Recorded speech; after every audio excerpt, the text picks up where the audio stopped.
Welcome everybody, welcome. How's everybody doing today? I'm trying to figure out a couple of new things that I have going on in the stream. But how's everybody doing today? Hope you guys are doing good. How was your week? How was your Kendo week? For everybody that's new here, my name is Jose. I'm a young in Kendo, and this is my live stream.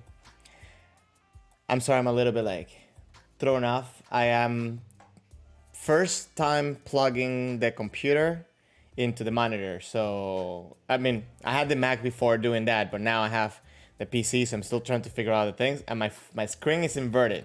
So I'm having a little bit of a tough time directing the mouse and all this stuff. But yeah, please let me know that the music volume it's okay, that everything is fine, that you can hear me well, and that, you know, everything is going smoothly. Let me say hello to the people in the chat. So, Johnny Boy, welcome to the chat. Melvin, saludos, gracias por pasar por aquí. Steven, how's it going? Have you been able to go to practice with Ariga Sensei?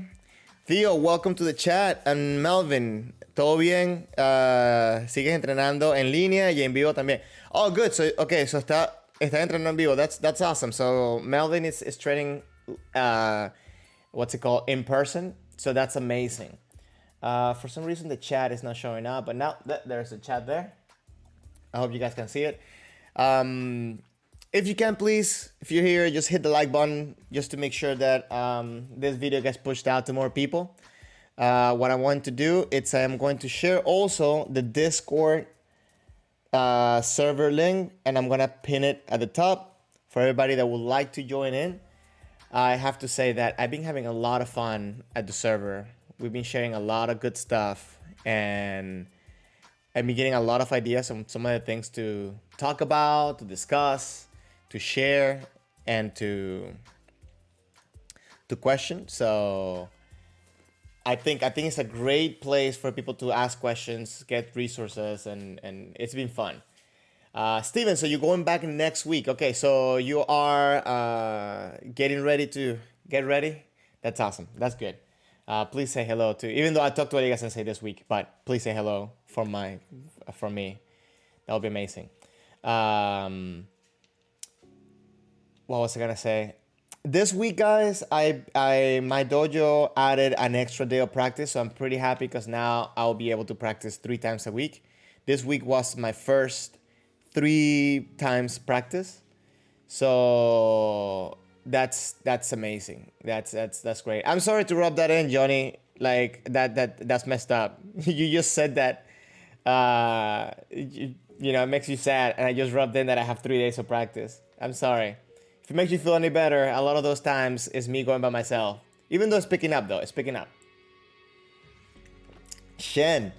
You think your dojo is starting tomorrow too? Oh, that's awesome. Awesome. That's great. Let me know how you feel after you start going to practice when it comes to you know, obviously the physical aspect, you know, like, do you have to wear masks? That would be actually good to know. So like how you feel in the physical aspect, but also on the way of thinking.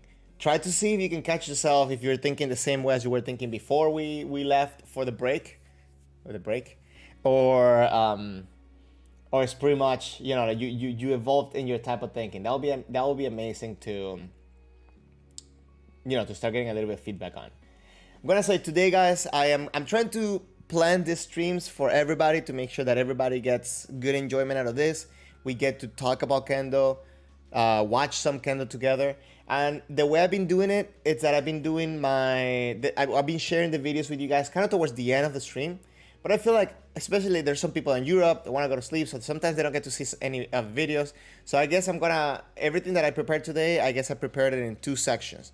I'm gonna do like an first section of watching videos, and then the second section, you know, we'll talk, we'll discuss some stuff, and then we'll go on another section. So the videos that I have are not that long, but they are very specific to some of the things that I've been seeing at the dojo. I've been talking to other people. Shen, Sensei said no man, but yes to the mask. So you're guessing you're doing key home practice. Actually, funny enough, today I did practice, and we didn't put our man on. And I thought it was an amazing time to kind of like polish some of the concepts that sometimes we kind of get too we kind of just let go by because we just want to do the striking and so on. So we did kote do one tare, and I think it was great. I think it was great. I think we don't do that enough, but then again, we don't have enough time to do kendo, so we have to be efficient. So yeah. Johnny, it's okay. You're not upset that I just rubbed that I have kendo on your face. Thank you. I'm happy. And you're happy that I'm getting practice. Well, if you ever come to Miami, the way that we're doing it is that if you're vaccinated or not, you can join practice, but we do have the mask requirements. Okay, we're taking care when it comes to that aspect, just to make sure that, you know, we have some people. A lot of our students right now are on the older side, so I want to make sure that everybody's safe.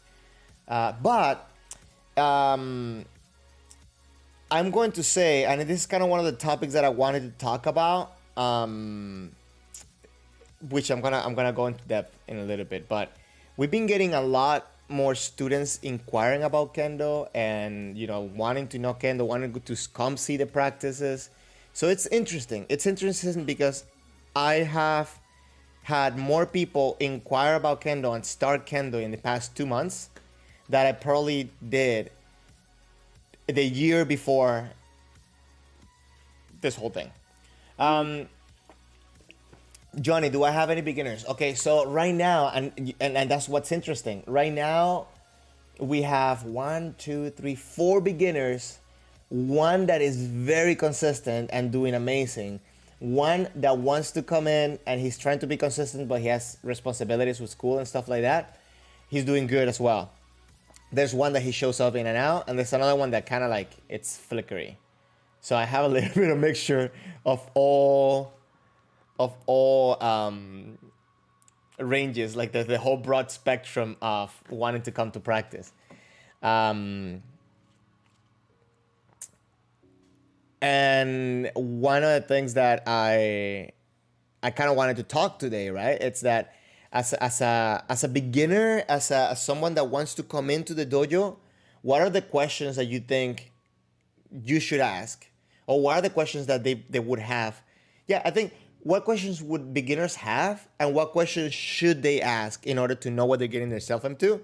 But also as instructors or as people, like in the dojo that are already in the know, that you're getting someone new, what's the questions that you need to ask the student in order to make sure that, they have a good experience, they come in, and, they enjoy and they stay.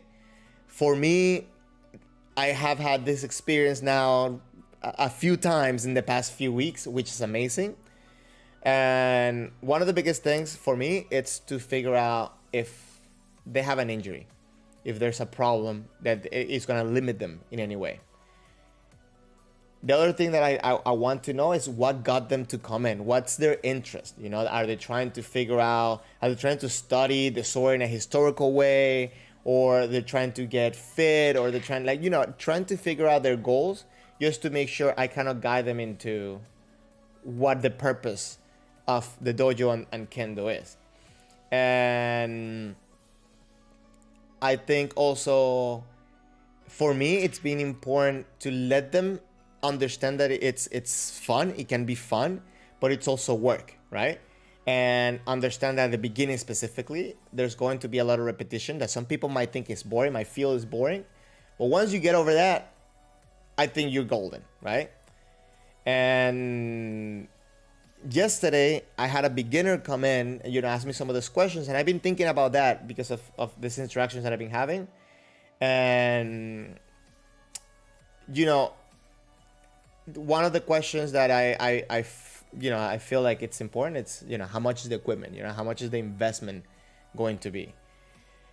I am happy that, like now things are more accessible than they were probably like about 10 years ago. There's a lot better prices, a lot of like synthetic stuff coming out, a lot of like making it cheaper, which I think is good for the entry people. But yeah, so that was one of the questions that I thought it was important. And one of the big ones that I kind of want to make a video about it just to make sure that everything gets put out together. But it's what is Kendo, right? So what is it that we do there? So I think a lot of people, as a matter of fact, like if somebody asks you what's Kendo, I'll be interested to hear what would you say? What will be your answer?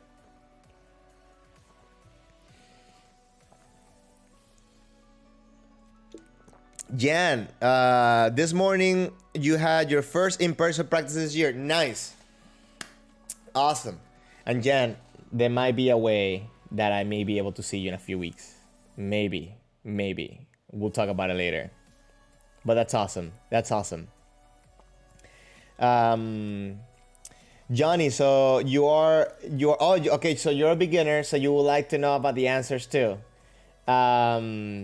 Okay. So, let me tell you, I feel that sometimes there's a little bit of misinterpretation when it comes to what we do and why we do it. And I'm saying this out of a conversation that I had yesterday. And as a matter of fact, I guess I'll loop you in. So I was sharing some of my experiences on training at the Osaka Police and training at colleges, universities, and so on. And I was sharing, like how tough it was, but how excited I was to do it. And, I was asked, like, why did you do it? Like, why are you crazy enough to put yourself through all that? And to be honest, it kind of like got me by surprise. Because it was, in a way, it was my brain was like, it doesn't compute. It's like, wait, what do you mean? What, like, it's kind of like my brain was saying, like, isn't it obvious why I do it? Because amazing, right? But it's interesting because, yeah, I love it, and I love the challenge. I don't think anybody loves being in that moment, but after, I think that feeling of accomplishment, that feeling of, that being able to do your best and get good results, I think that's amazing. And I think that's kind of what drives me to keep going. And I think that if I ever stop, which I'm not the type of person to stop. If I'm doing Kakarigeko, I either finish or I finish. But if I ever not stop, but not give it 100%, I feel bad after that, right? Because I'm like, oh man, I was almost done and I didn't give 100%. So yeah, I think that from the outside, people might see us as crazy, right? But if we just do it because we enjoy it. So I think that's the reason why we do Kendo. Not because I'm gonna use it for self-defense, not because I'm gonna use it for, I don't know, not because you're gonna use it for like a job skill or whatever. It's like, no, it's like I'm doing it because I enjoy it. Now I'm reading Johnny, you're talking about self-improvement, and yes, that's one of the consequences I think of doing Kendo, right? And the reason why I say that like that is because I didn't start because I wanted to improve myself, right? I'm gonna be honest, I started because of samurai culture, because of anime, because of Japanese culture, but I stayed because of what I was getting back, like how much, because let's be honest, when the idea that I had coming in was not what was there. I found something completely different. Thankfully, I was open-minded that I was able to enjoy the new thing that I was getting into, and I stayed. But I feel like sometimes, I don't know if you ever had like a drink that you think you're drinking like Sprite, and then it's water, that you kind of like, okay, it's not that you don't like water, but it's kind of, you get like a shock in your brain. I feel like that could have happened with me in Kendo. Thankfully it didn't. Or good. I'm not ignoring your comment. Sorry, I was just, talking too much. Let me catch you up. Let me catch up with your comment. You said, hey, can I ask a question about seme? I also am looking to train in Japan for 6 months next year. Okay, so yes, you can ask a question about seme. I don't know if I'm going to be able to answer it completely, because seme is a very complicated topic. And it's something that I am myself working on. But I will try my best. And I know Jan will have something to say most likely, because, he's very knowledgeable. I don't know who else is here yet. But please hit the like button, so that way this video gets pushed out, because I feel like my notifications sometimes don't get pushed out.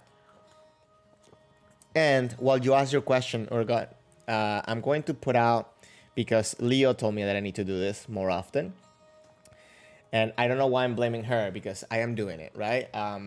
As you can see, I have my Kendo shirt. We have some merch.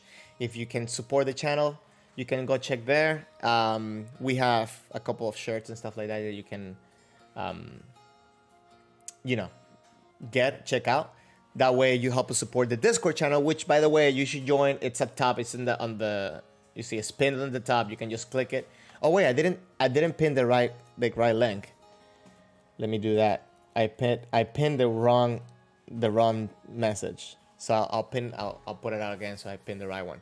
But we're having a lot of fun there. A lot of people sharing a lot of good stuff. So I encourage you to go check it out at least. And if you can be a part of it, that's amazing. That's completely free. No, nothing here. We don't charge people for this stuff. If you want to help out, that's awesome. But if not, come join it. Have fun. Okay, Urgot, if somebody's training your kote with such seme, it's funny because this is exactly what I was talking about today at class. What are your options against this seme? I feel like going for men against this type of seme is dangerous. Okay. How do I say this sounding complete? Again, I think what I'm about to say is going to leave a lot of openings. Funny word.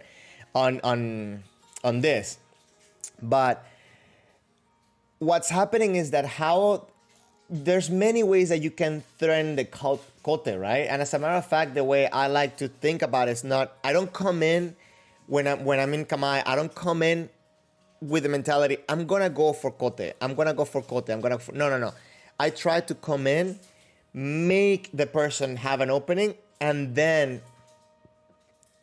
go in for the opening that has been presented. I have a friend that he kind of said this in a very interesting way, so I'm gonna share it with you guys. Is that at that moment when you're supposed to strike, you are supposed to just let your body do what you taught it to do. So that's why we practice Kihon, right? We practice Kihon to understand the openings, and in that moment that you just go. That way you just allow yourself to take away processing power from your brain. Hold on, give me a second, because my dog is chewing on something. I don't know what it is. I don't want him to choke. Sorry. More.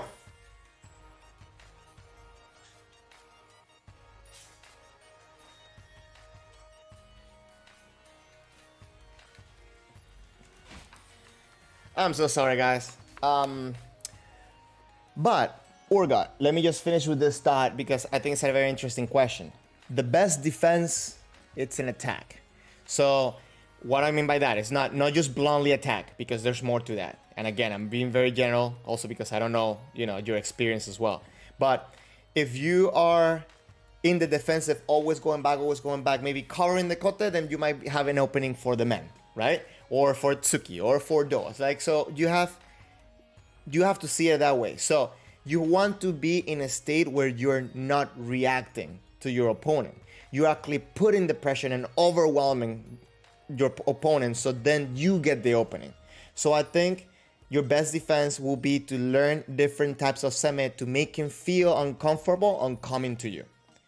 Learn different, you don't even need to think about it as a seme, but kind of like think about, like the way I like to think about it is like think about vocabulary of things that you can do, different things that you can do in the communication between you and your opponent.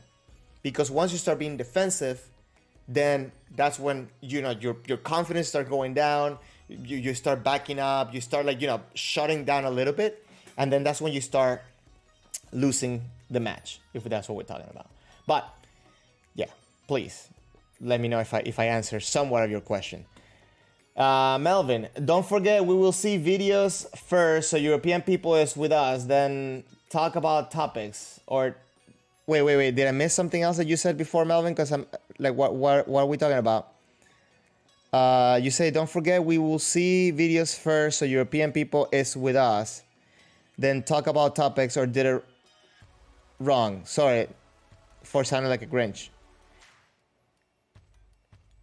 Wait, because you lost me. So I did say at the beginning that what I'm going to do is I'm going to break up the format. So some people, specifically the people that need to go to sleep soon, because they're in the other parts of the world, they get to see some of the videos at least.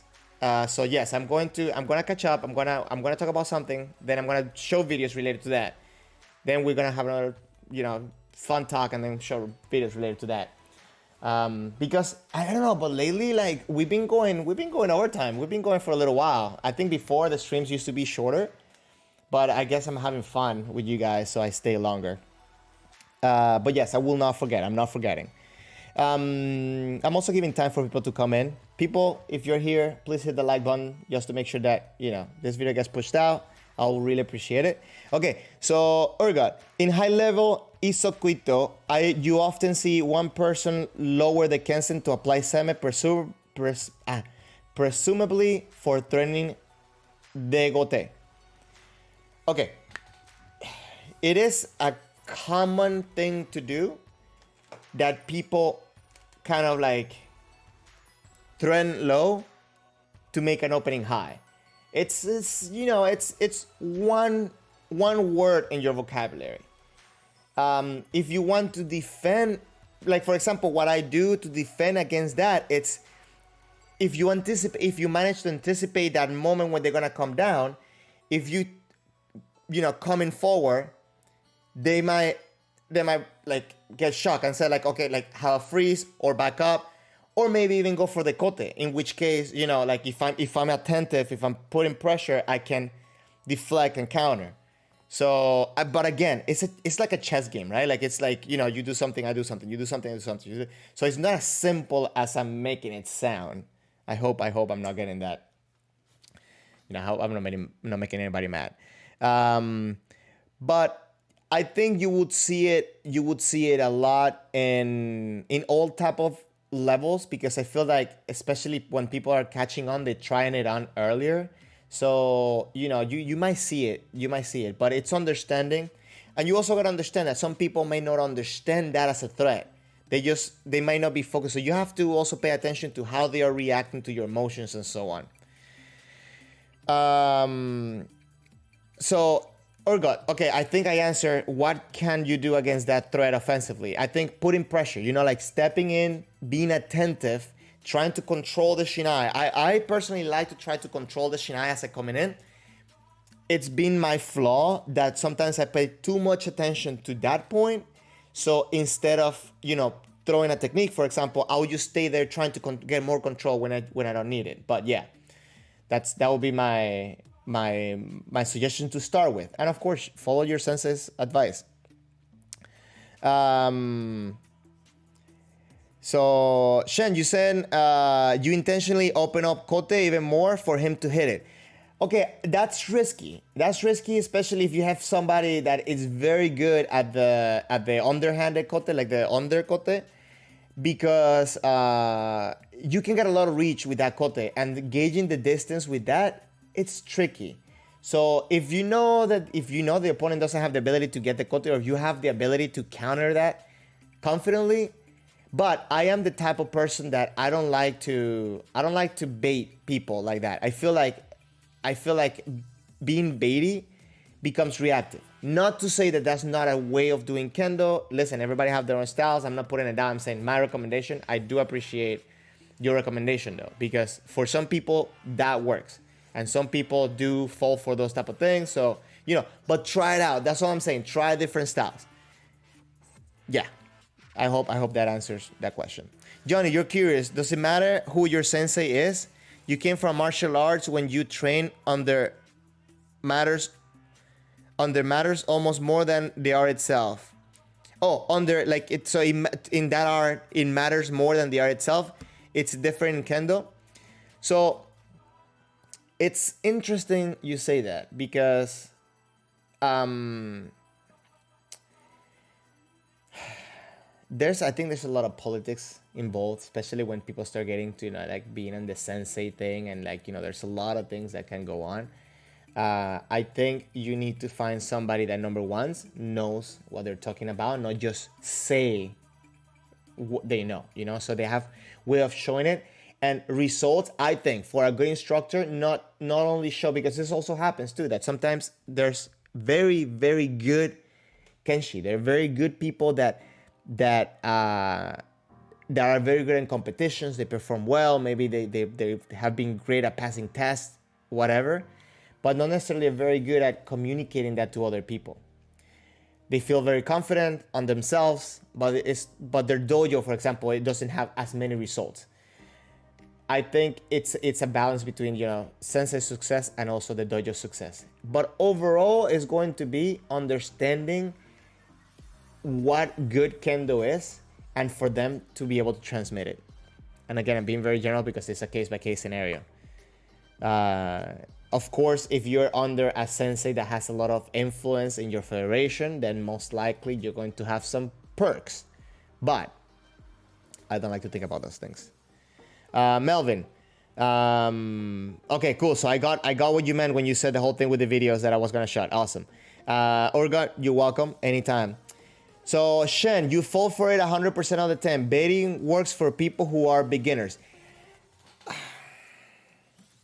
I'm horrible at keeping stuff. I just share stuff. And there's a video I want to make specifically about baiting and faking and all this stuff and trickery, right, in Kendo. Because I was watching, what's the name of that Batman movie with Bane in it, with Christian Bale? It's The Dark Knight Rises, right? So there's a line that Bane tells Batman when he throws like the smoke around him, and he says, trickery and deception are powerful agents for the uninitiated. And I was like, I think that pretty much everything that Bane says in that movie, you can relate to Kendo. I think that's a great line it's a great line to put on a shirt, actually. Somebody should do that. But I think it that's what it is. As you grow in your Kendo, as you have more experience with other people, you understand some of the habits. Because listen, everybody's different, but we are all creatures of habit. So we end up falling into the same patterns in one way or another. It's just a matter of how good you are at picking those patterns and then, reacting and acting and putting pressure and, like having that conversation. Anyways, before Melvin says something bad about videos, I'm going to make my first transition into one of the things that I want to talk about today and that I have videos about for. And that actually relates to the whole thing that I was talking about baiting with the kote. Because I have a video from Nishimura showing the way that he does kote. I kind of want to talk about it a little bit. And I wanted to talk about kote today. The reason why I thought about this as a topic to talk about is because this week at the dojo, so I have a mixture of people that have been doing Kendo for a while and they're trying to fix their habits. They don't feel 100% confident on their abilities. And then I have people that are brand new, and then I have people that, they're okay with where they're at. So I'm trying to, bring everybody up. So I noticed that the guy that was having problem doing kote, even though that he's been doing it for a while, he feels the need to have to go around the shiai like this and kind of come in an awkward angle to hit the kote, which makes it harder for him to hit. And I'm trying to break it down. Why is kote so hard? Like, it's easy, but it's hard. I don't know if you guys can relate to that. But for everybody that doesn't know about kendo, kote is a strike that we do to the wrist, right? It's this section right here. Hold on, let me just get my kote.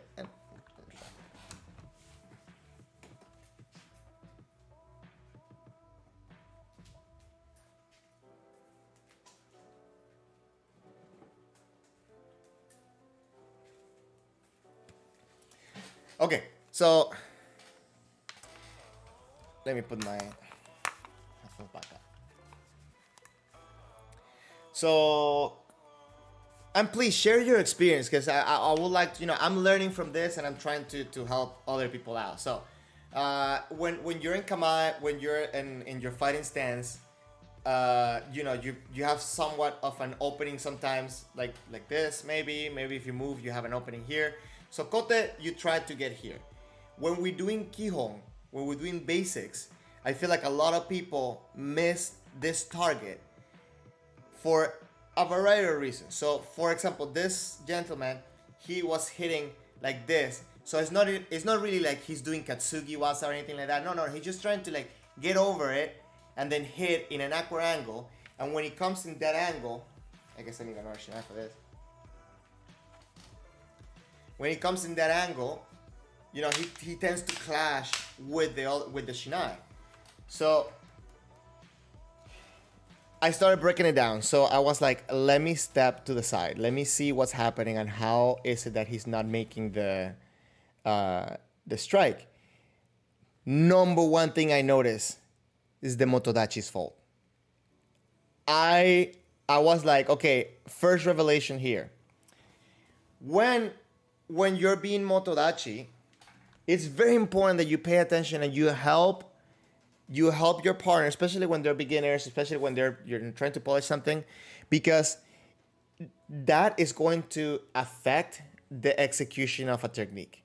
If you try to resist when the person is trying to just get the gauge of the distance, the target and stuff like that, it's only going to mess up with their habits and confidence. It's going to try to overcome that, and it's going to be a problem. So when Shen, you're not wrong. Chuda no kamae hides the kote, and that's the part about motodachi. You have to give the opening when that's what we're practicing. If we're practicing, you need to make the opening, then okay, we can make the agreement. I'm going to make the opening, but then, you have to let me get the target. So what ends up happening, and I think I took off my chopsticks from here because I don't have another little shiai, so I'm going to do it with my finger. What ends up happening, or what I saw, is that I'm trying to get him to come in at a distance and put a little bit of pressure on the shiai. So when he lifts, the shiai kind of opens up. So motodachi's big problem first was he wasn't trying to open. He was just keeping the distance. Now the other one is that when he puts the pressure, then this person kind of like starts lifting the sword before this person moves up. So it makes it harder because now that person's trying to lift the sword while the other one's also lifting it, so they get tangled up. So number one thing, it's be a good motodachi. Learn to have the opening. So the other thing, it's obviously the use of the left and the right hand and trying to stay straight. One rule of thumb, for me, it's to make sure that my shiai, it's in parallel to my opponent's shiai. That's my rule of thumb. So what I wanted to do, I'm not gonna teach you to do kote. I actually found a video from Uchimura executing his kote.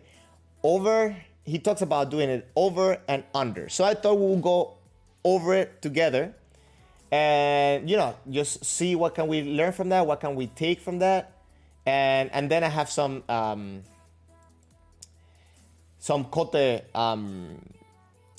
videos, kote ippon from tournaments that I think are very good to look at. Okay, hold on, let me open up the file so I don't remember which one was it. Okay, so guys, I'm gonna try to play slow because it has subtitles, If you can read them for any reason, let me know. I'll read them up. But this is Nishimura, as you might know. So yeah, let me just put this over here so I hide this. Oh, Shen, let me see you.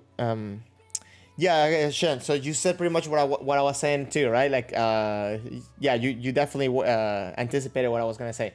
So yeah, the motodachi, the receiver, needs to make sure that he opens up correctly.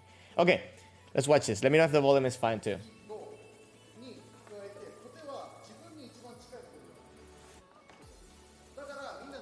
Actually, hold on. Let me make sure the music it's because I don't know how's the music for you guys. How's the sound? So let me just make sure that I take this out, and I am going to put this a little bit higher.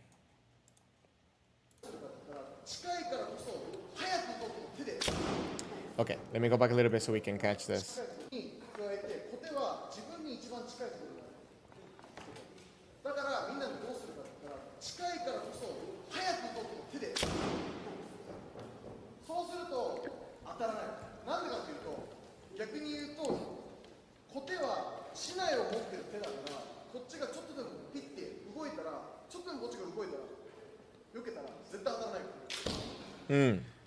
And this is the problem that I see a lot of people having, right? That they don't know how to get over that little tiny angle that you need to come in.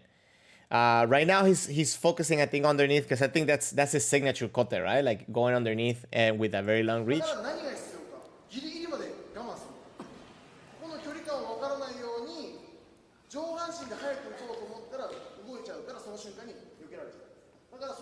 Okay, and this is something very interesting that I think we need to take a second to explore. As he's coming in closer, he's saying you want to keep your hands to yourself as much as possible. And this is something that I also seen in the people that have problems striking kote, is that when they're coming in, they feel uncomfortable, so they try to maybe either try to keep the shinai down or trying to make a pressure as they stretch over, but they haven't committed with their bodies. So when that happens, what he just said, I think it's spot on, in the sense that the person starts anticipating, right? So even if they don't know you're coming for kote, they're already in a defensive position, and then that possibility, that chance of hitting that small target kind of diminishes.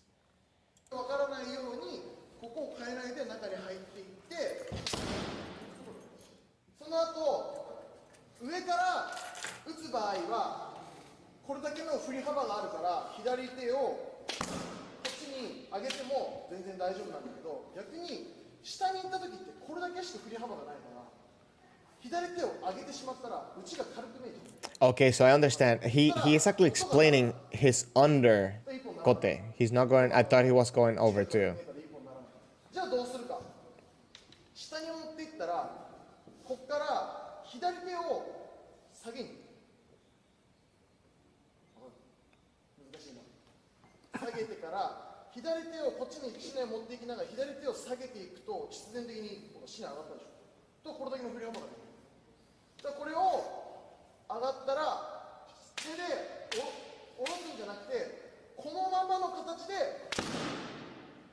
And that's the secret to creating power, that left hand, right?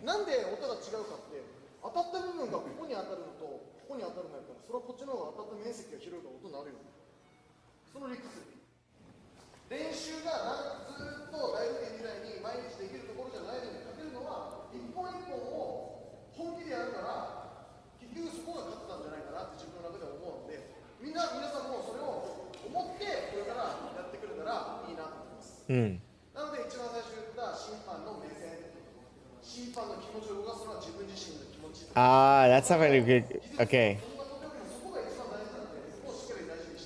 That's actually a very good point, and it's something that, since we have a little bit of a community worldwide, it's very interesting to discuss what are shimpan looking in different parts of the world, because I think that's very important, and I think that's something that I got myself into a habit of doing when watching matches before I had to fight, is what are the shimpan looking at?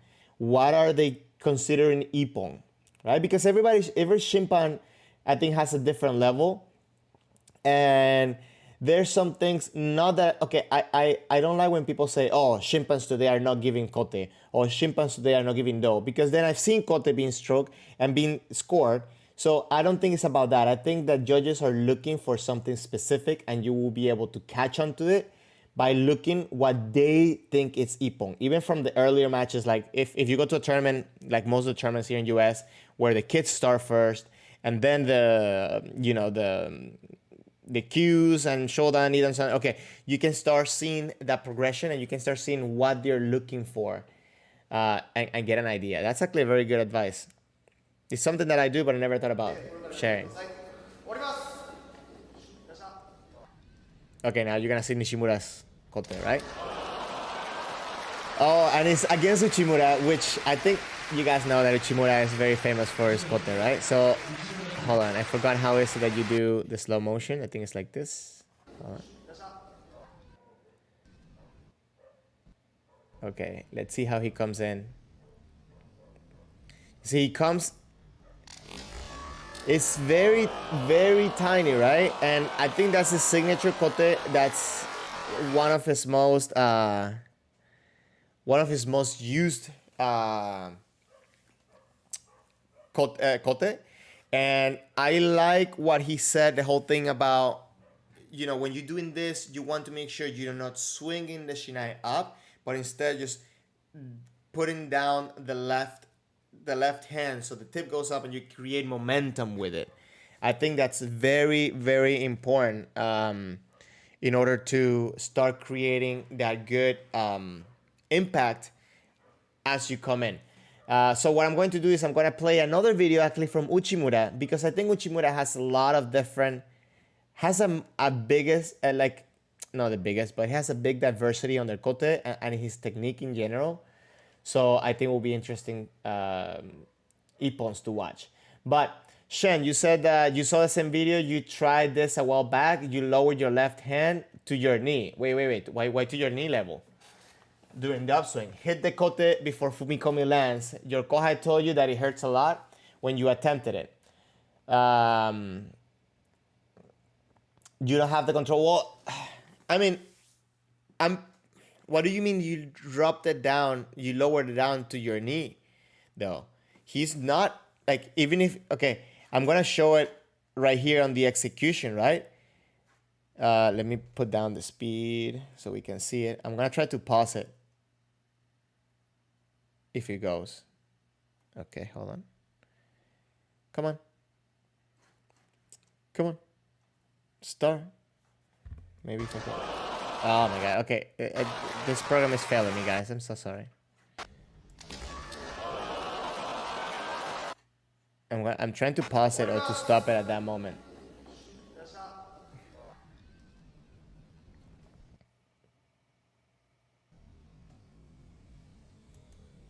Okay. Okay, so look at what he's doing right here. Here's where you see. I don't know if you guys can see. Can I zoom this in? Hold on.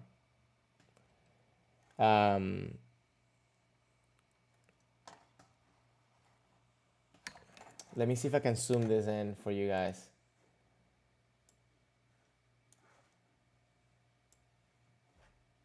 Okay. So if you see here, I mean, he did drop his body, right? And I guess that he was using that as a way to get Uchimura to come forward. But he is lowering the hand to the point where he's engaging the left hand. If you listen, and that's one of the things that I need to make sure that we are careful when we're watching videos, is that we try to take the whole picture. Don't take just that information. What he said before that, listen to what he said before that, is that when you do, because here he's not teaching you how to do kote, he's teaching you how to do his kote under. And I'm sorry, because I started watching the video, I saw the video, and then I thought there was a section, maybe I downloaded the wrong video, but I thought it was a section where he also goes on the one that's over. So my bad, that's my mistake. But he says in that section that we just watched, that whenever you do the kote above, actually I should do. When you do the kote from above, you have more momentum going. So even if you lift your left hand, and I think he exaggerated this motion, even if you lift this left hand, you will still get a good impact. So what he's saying is to make sure that when you're in kamae here and you're already going down, you're going to waste too much time getting an upswing like this, right? So what you want to do is bring the left hand down to create momentum and then create that tenouchi this way. But Shen, I'm trying to figure out to understand what you're trying to say. If you're trying to do this, then you're already, like you're creating an overly motion that you don't need, and that's definitely something that. But I will have to say though, practice kote over. Practice kote over. I think under it's easier to score. Cool, fine. If you want to, if you need a bullet to shoot in a tournament, I think, by all means, you can get it. But practice going over, because I believe that practicing kote, it's a great way, a great gateway to take you into improving other different techniques and have a lot of awareness on how to handle your shinai and change the angles, because kote can change its position. Like men, if you're facing your opponent, most likely 99% of the time is going to be right in front of you, right? But kote can be in different spots. So you need to learn to adapt to that motion, to adapt to that moment. So I think if you're always going under, you can get the kote easier, but I don't think you benefit as much to improve your kendo. I don't know. What do you think? What do you guys think? So Shen, you said that you lowered your left hand too much and made a huge upswing, and that is why it hurt so much. Yeah, I mean, and that's the thing. Kote and kendo in general, you want to have intensity, you want to have, speed, you want to have power, but also hitting on the right angle and the right way makes a big difference. Because if you're hitting down and putting the right hand on top of it, it's going to hurt. So yes, you might get a good impact at a tournament again, but it stops you from being able to do, for example, another technique like Nidan Sandan Wasa, right? If you tense up down and if you miss, the shinai is going to overshoot and blah, blah, blah, blah, blah, blah. Now I don't want to bore you with all that stuff, but at the end of the day, that's what you're trying to do. You're trying to improve your kendo over just trying to get ippon, right? I hope we're all trying to do that, because that's what I want to promote good kendo. I don't want to, I understand that you want to win at a tournament, and I understand you would like to know the techniques to win a tournament, but for everyday practice, I think you should prioritize going over and under, if you ask me. Does that make sense? I hope I'm not upsetting anybody.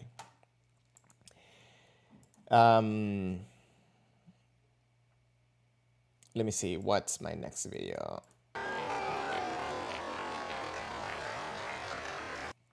Okay, so the next video that I have, it's a compilation of Uchimura's kote.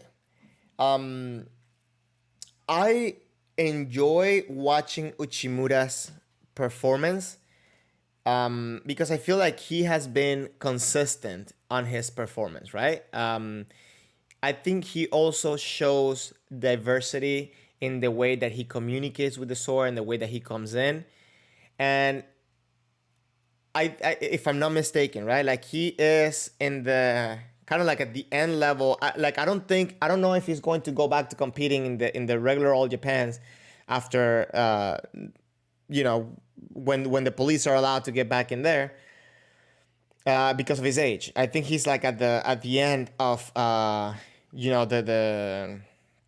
the All Japan entry sporty event, right? But I think the reason why he's being able to stand there consistently is because of his diversity in technique. Not necessarily athleticism. Not to say that he's not, physically fit, but I think his his advantage over a lot of kenshi, it's his vocabulary, his technique. Uchimura, I don't know what department. Yeah, both of them are Uchimura and Nishimura. They're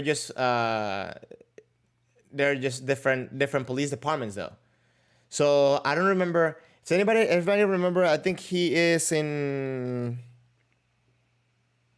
I don't remember the police department that Nishimura is on, but Uchimura is from Keisho, from Tokyo Police. Like for example, you have Uchimura and Takenouchi and Waterachi Sensei. He's not competing obviously, but he's Hachidan in the Tokyo, right? But then Jan, thank you. Nishimura is in Kumamoto. And in Osaka, for example, you have Teramoto Sensei, you have Yamamoto Sensei, you have Maeda, Okido, and Mariko Yamamoto. So, like we have different departments that, they compete within each other. So yes, both of them are in the police, just not in the same, let's say, not in the same office. Jan, you saying that Nishimura's name tag said Kumamoto earlier. No. You knew this because you are the Kendo database. That's it. That's my story. I'm sticking to it. You know this. No, we're gonna have this conversation for a long time, but okay. I need to fix this. Hold on, guys. Give me 1 second. I still learning how to do all this different like zooms and things and. Oh my god! Now I feel like I messed it up. Hold on. It's too small, right?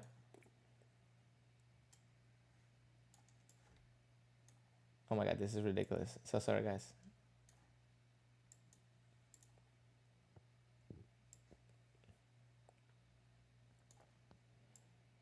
Okay.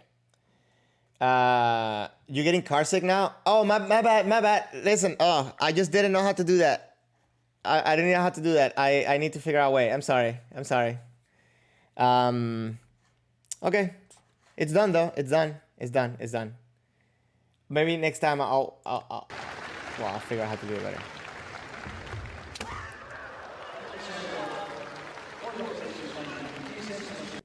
I like this video a lot because, it does the regular and then it does the slow motion.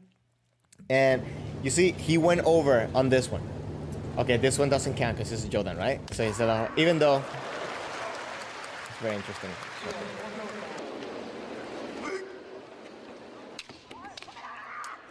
Okay, that one I would like to explore for a second. I think it has the slow motion as well. Hold on. Yes. So in this one, guys, and this is the reason why I say that Kote kind of opens the door for a lot of other techniques as well, right? Because, his ability to move the shinai out in that angle and adapt to the distance, to the such close distance like that, I think it's great, right? So one of the biggest thing is that it's his adaptation. He anticipated the block. So that's crazy. Oh, okay. Please let's have some motion on this one. Okay, this is a very interesting one. It's kind of similar to what Nishimura was explaining, right? The same.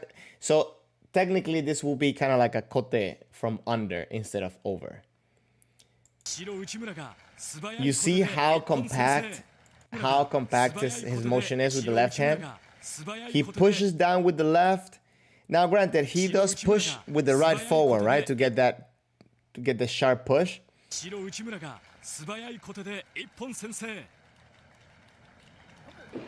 But that's interesting.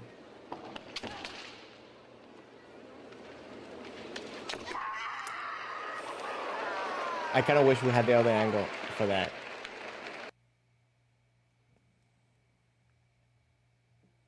And there's a reason, guys, we need to practice Tenouchi.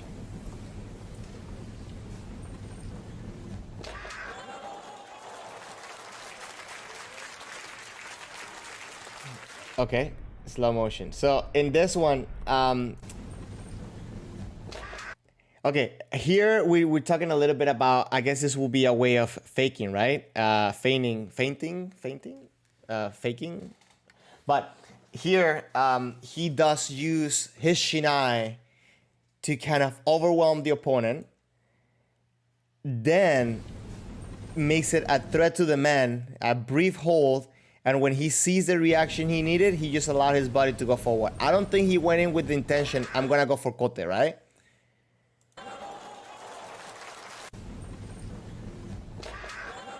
But I think this was one of the crazy ones. And look at the way that he's adapting. Hold on, let's go on the slow motion. The angle. Because I think that's the important part out of all of this, right? How to get that angle to adapt to the position of the kote. He pushes with the left, he adjusts with the right, and let's see if we can get it happening. If you see the line, okay, one thing, I don't know if you heard this before, and this is a guideline that I use, is I try to make my shinai parallel to my opponents, because that way I don't have to, it's easier for my eyes to catch the shape of and the direction of the shinai, and then just kind of match it so you can get the kote. So here is not really very visible, but when he hits, he's hitting in this angle, and if you see the shinai of, I think this is Teramoto, it's going into like the same angle. So they're parallel to each other. They have different angle, right? But they're parallel to each other.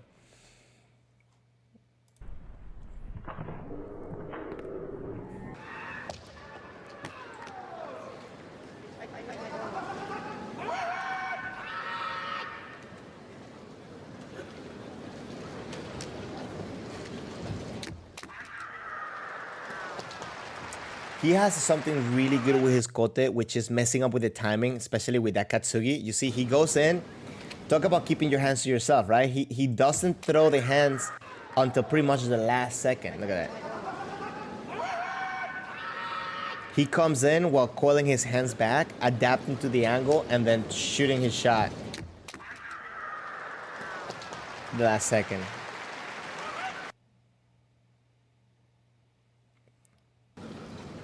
And yeah, you know, it wouldn't be a Kendo tip stream if I wouldn't focus on footwork, right? Look at the left foot. Look how hold on. He anchors, he like immediately goes in and starts putting the pressure so he can add power. Most people would not use this. Most people, like Nishimura said, they will use their upper body to try to reach because, you know, they feel like the target is close, but then they completely get off balance. Yeah, and if they get counter, if they get deflected, they'll get counter real quick.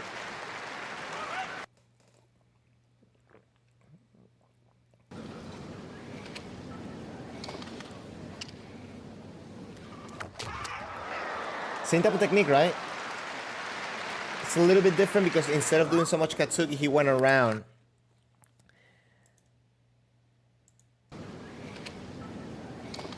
It's a little bit slower.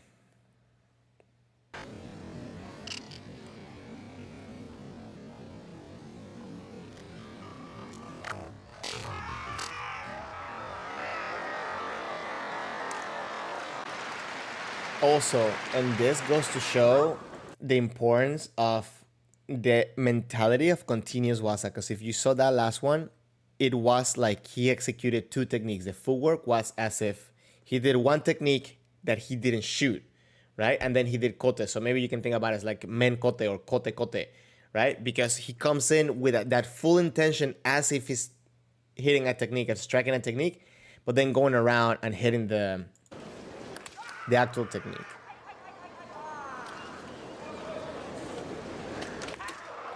Oh, that was super fast. That was so fast and compact. He used the momentum coming in. Wow. And again, look at the angle that he's hitting it in.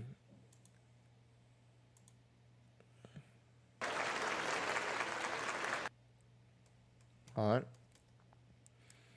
Right there, you see, like it's almost like his opponent is covering the kote, but he caught him in the timing, and you know, like the angle as he was moving his hand. It's crazy.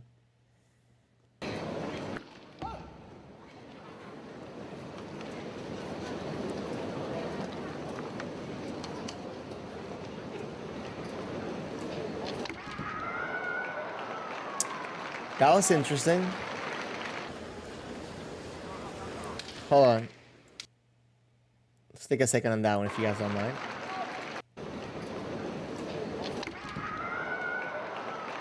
So I think this one, the importance of this one, of watching this one, is the distance. You see, because he didn't seme, he didn't push in and then attack. He's actually kind of like going back as his opponent is kind of closing the distance, and then boom, he comes in to hit it. That's interesting. I like that. It's a different flavor, I guess you would say.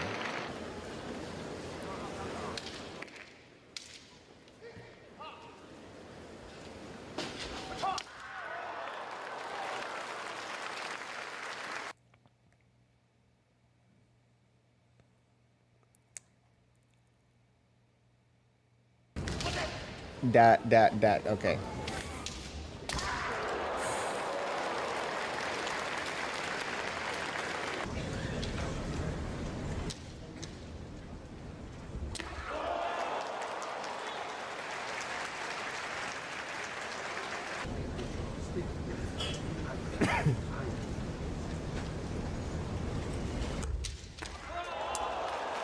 He doesn't wait. He's being aggressive, right? Like every time he's coming in, he's actually putting pressure. 1回戦から振り返っていきましょう。2年ぶりの全日本。岡山の岡田にこの小手を決めて、そういった内村の強さがですね、まだまだ強いというのがこう今大会でまた。This Nishimura, right? 出ません。もう一本取る。まだまだ強いというのがこう今大会でまた。It's interesting. It's interesting to see how he approaches that. そういった内村の強さがですね、まだまだ強いというのがこう今大会でまた確認できたんではないかと。出ません。もう一本取る気配をですね感じてますね。内村が距離を詰めて。内村小手開始面ですが、いや小手だ。Wait. Okay, we need to watch that one, right? That one's a little bit tricky. Hold on.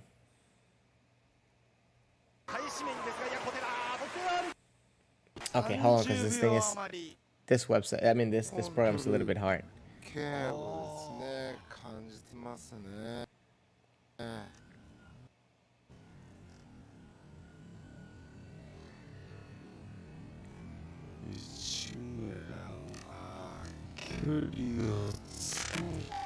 Oh, that was interesting, right? Because I don't think he actually got that.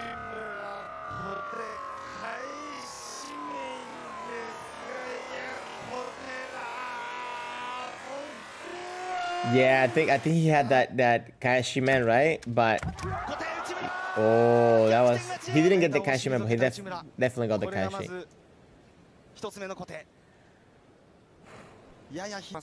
Okay, so this, I think this moment, it's a little bit interesting to talk about on what we were talking about, what the chimpanzees are looking for, right? Because he obviously, I mean, maybe not obviously, especially on the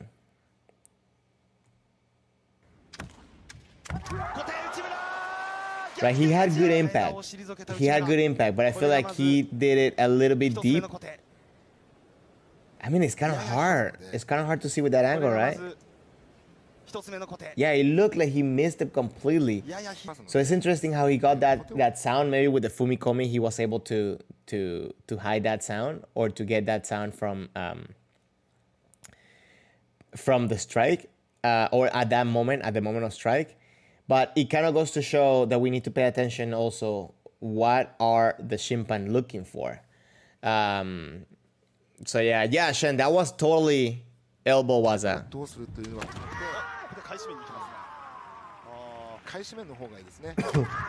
Oh my god, I cuffed it right at that moment.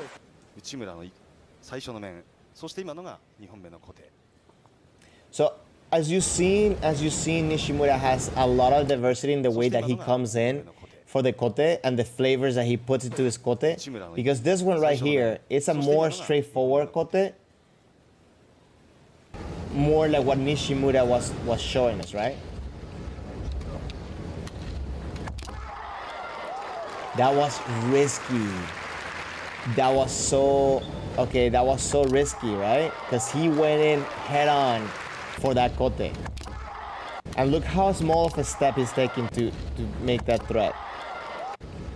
Look. Crazy. Crazy. So I think understanding this one is okay. I wanted to see this one in slow motion because I think that this is more of what most people try to do in regular kihon. They're trying to get over the sword, right? But he is using kind of like a mixture of katsugi waza as he does this, because he's lining up his right hand. Let me see if I can get like frame by frame. Oh my god, I cannot do it frame by frame. He's kind of coming in, right? Retreating the hand, lining up the shinai with the target, and almost, if not doing it, anticipating the lift of the shinai. And again, this is one of the things that you have to look here. So far, he hasn't, but here, he already adjusted the angle that he was hitting in, right? And happened to be where he landed it. So I think this is crazy because you need to have a lot of experience, a lot of practice, just to understand that he most likely was going to give him an opening at that angle. Like if he would have kept his kamae, right? He would have missed the kote.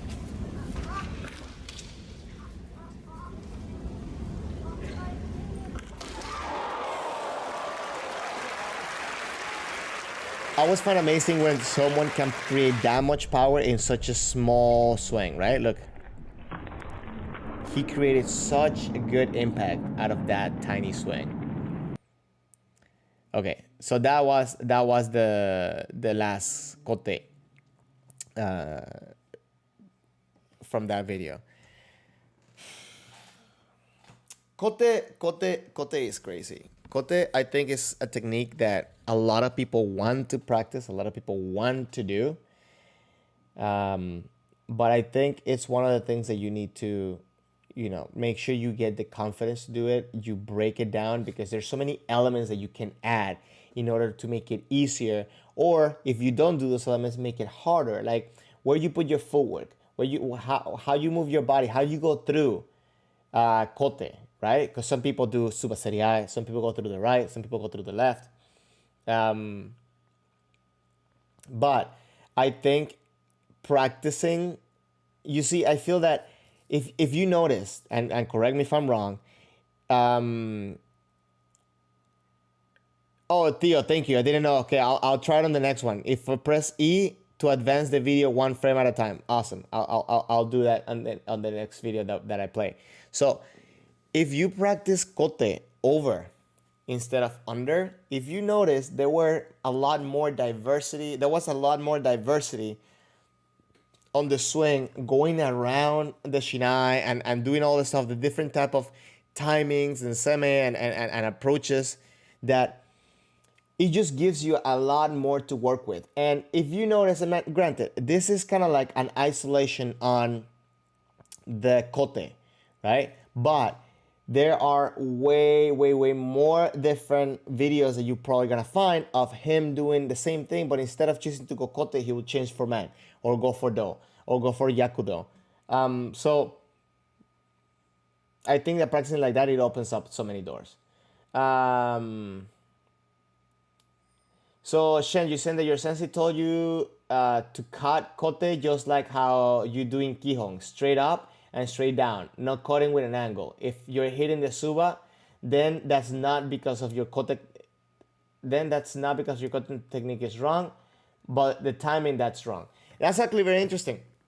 That's actually pretty accurate. I don't have to add to that though, because again, I just want to make sure that everything gets open. It's not open to misinterpretation. So yes, when you're doing kihon with a good motodachi, that's what you should do. That's exactly what you should do. What I'm talking about adding to the kihon, it's also practice during keiko. I feel that a lot of times during keiko, people want to get the ippon so bad that they don't practice going over. So they end up not developing the confidence to go over and actually get a good strike. And when you do that during keiko, it's a little bit harder because obviously the angle can change. So in that case, you do have to adapt the angle. But yes, in kihon, no. In kihon, you have to, kihon is kihon, right? And even though, you know, you may get an angle, you can still kind of consider it kihon, right? But when you're practicing your waza at the dojo, you know, taking your time, stuff like that, you want to polish all those things. You want to make sure that you get a good strike, that you get a good hit, a good angle, a good timing. You want to work on that. You don't want to have to worry about, you know, like all the different angles and all the different things as we do this. Does that make sense? Hope it does.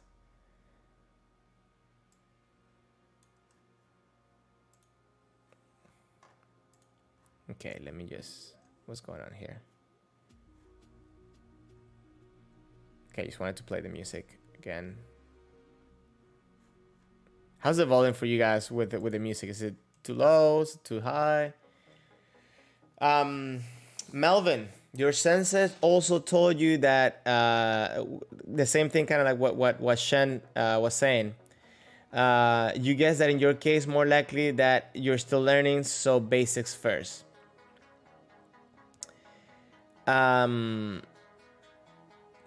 So you mean that because you're still learning the basics, that's what your sensei is telling you to do that? I think that when we're practicing the basics, that's exactly what we're practicing. And at the end of the day, I think that we should practice kihon during our keiko, right? And then we have to define also what kihon is. So when you do the tricks, the baiting, the jumpiness, the mindless playing with the shinai or mindless playing with your footwork, I think that's what we want to avoid. You want to practice, you know, your footwork, coming in with support within your legs, being able to hit and commit with your body, not just your hands. Those are the kihon aspects that you can practice during your keiko. And that way you will polish them and you don't have to think about them during shiai, and you will have better results because your body will be doing it naturally. Which, by the way, guys, did anybody here watch the video that I posted on Friday?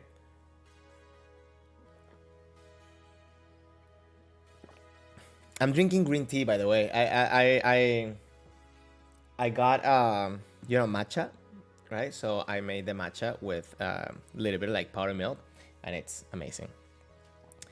I also heard that that it's very good for you, so I'm trying it out. So yeah, you watched it, awesome, thank you. I would like you know your thoughts, right? And this is my reasoning with it. I do want to provide some of the experiences and some of the things that I have been given, and I'm trying to share it the way that has helped me. So if somebody has a different way of doing it, I'm always welcome to hear it. I would like to know more about that. So I share 5 suburi variations. I call them variations, even though they're just suburi, right? So the first one, it was yogeburi, but I don't like to do yogeburi. I feel like when people tend to do yogeburi, it's just kind of like mindless swinging, right? So I like to do it slow. I like to make sure I engage my wrists and so on. But there's one that I kind of wanted to make sure I wanted to put more attention to it, but I guess I didn't. That's me learning how to edit video and, you know, write down, planning the videos. But I wanted to give more attention on the 2 steps, right? Because I've been seeing it a lot at the dojo. A lot of the people that return back to Kendo, they don't feel supported. They don't feel good as they're coming in. So they kind of stumble. Or maybe they strike and maybe they hit properly, but then after that, it's kind of like they're just not there. Like they kind of fall over and so on. And I think that's very important because a lot of people, when they come in for those 2 steps, it's kind of like they're already raising the sword before the foot gets there, and then they just throw themselves, and they stumble. So I think that's the one I wanted to like give more attention to, is to make sure to do it fluidly, but make sure that every step, it's 2 steps. It's not just like you stumble into the next step.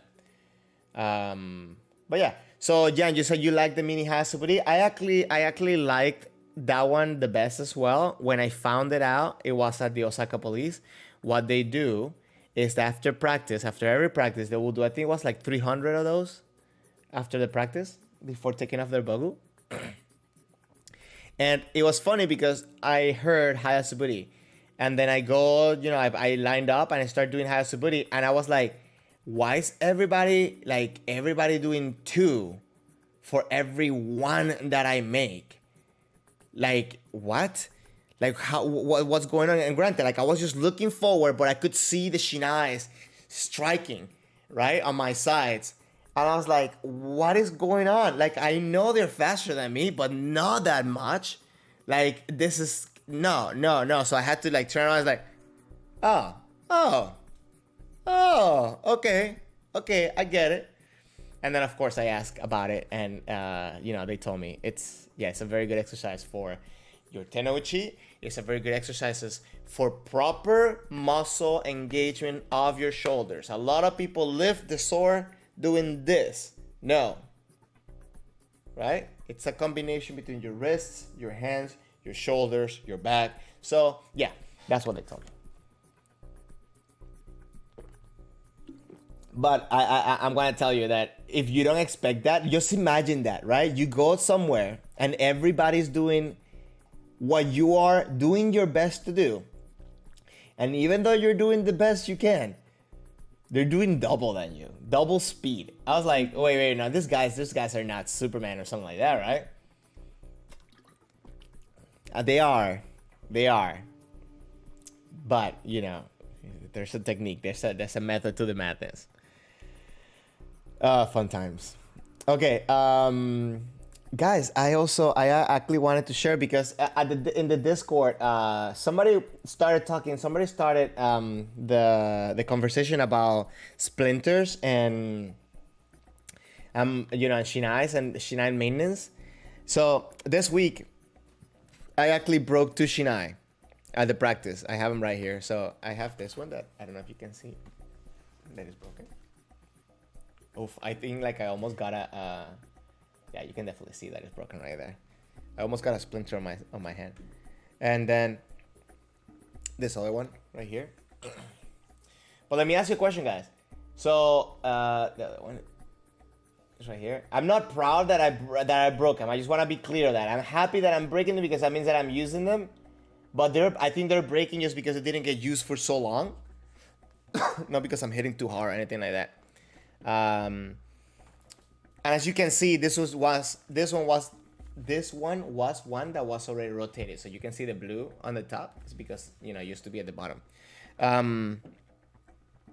But I'm going to say, when I was in Japan, I actually had a conversation with a gentleman that he shared with me, a whole thing about, and I made a video about it on my channel. Like, what is your shinai telling you when they break? What is he telling you about your kendo? And what he told me was that because when you hit with the shinai should be breaking at the top layers, like at the top of the shinai. Ideally, the top 3. But it could happen it's only the 2. And the reason for that is because when you hit, which I don't think this was common sense, right? I think it's actually interesting fact. When you hit, the shinai bends, and because of the grain of the wood or whatever, it's especially the 2 on the side are bending to the point where they're not flexible in that spot. So if you are, that means that you're doing a good hit because the shinai is hitting properly and getting the right bend. But if you start getting like splinters at the bottom constantly, that means that you're hitting mengane, right? He told me another one that maybe it's in the video. I need to watch the video again. That it's when you're hitting too hard, right? that what it is that it breaks on the bottom, but I don't remember why. He explained it to me. I need to go check that out.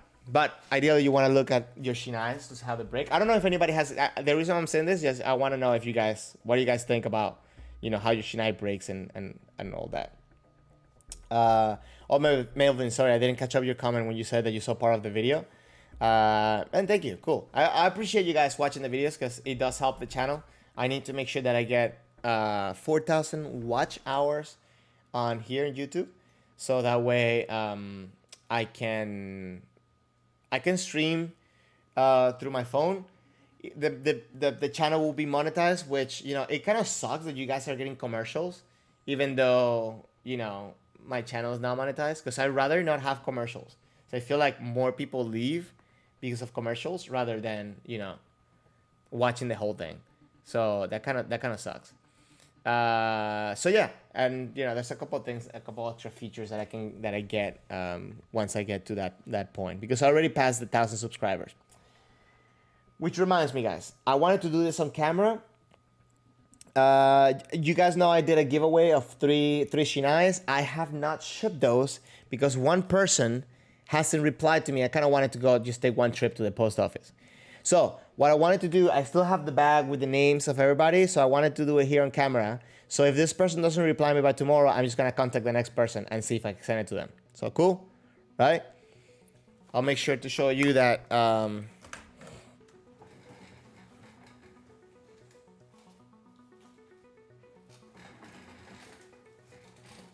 Okay.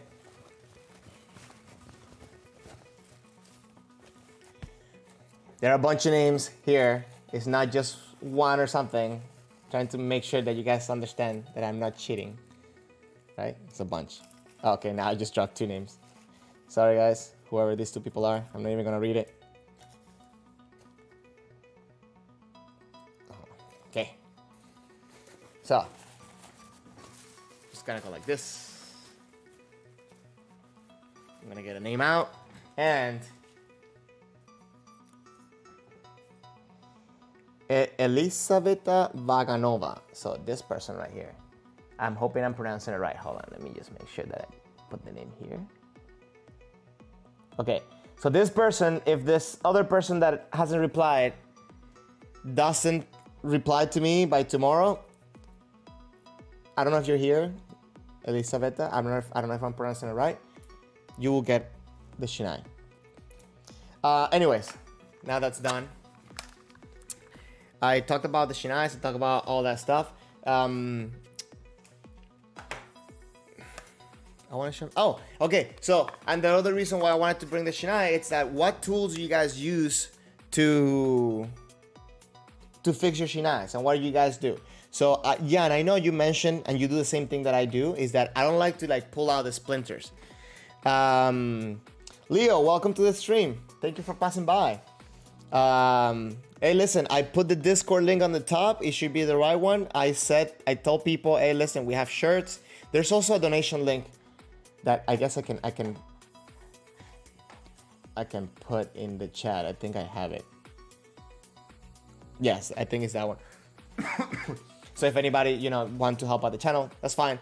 Because Leo helped me build up the Discord. We're having an amazing experience there.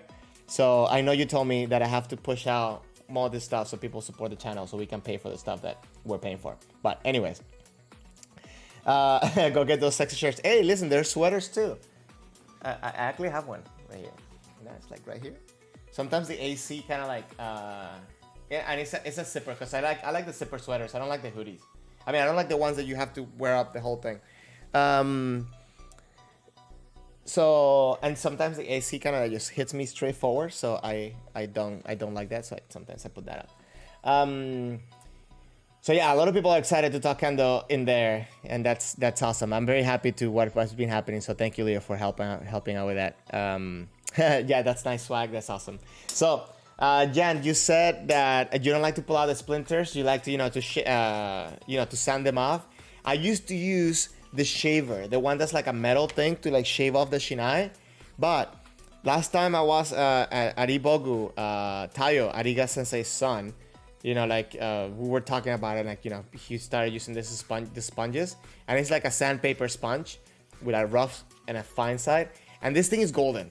I like this better than the shaver because number one, I don't take off so much out of my shiai as I do it. Number two, I can go through the, like, this is a problem. This has been a problem for me. I don't have to worry about having this in my bag going through the airport. That almost was a problem once. And the other thing is that it's, you know, super light, it's super easy to use.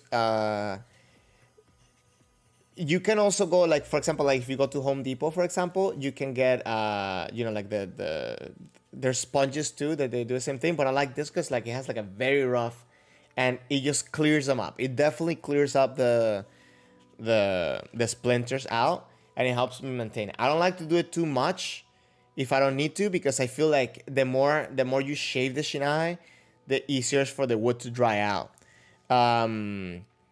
Yes, Jan, it's from Hasegawa. It is from Hasegawa. This is, I think for me so far, this has been the best. I had 2 shavers in the past, and I don't like them as much as I like this. So Leo, you use the shaver, and yeah, I mean, like I used the shaver for years, don't get me wrong, but I ended up feeling that like I took off so much of the shiai, and this is the problem. It's not the problem that you take so much of the shiai, is that the problem is that you're taking off too much of the shiai, and then you feel like, oh, you can still use it. I feel like at some point when you take it off, that, you know, it kind of like carves inside of the shiai. You should get rid of that stave. That's my feeling. So yeah, Hasegawa is the one that does the carbon shiai, which I do not recommend, especially if you suffer from carpal tunnel, or what's the one that from the elbows? I don't know. There's a problem with that. Yeah.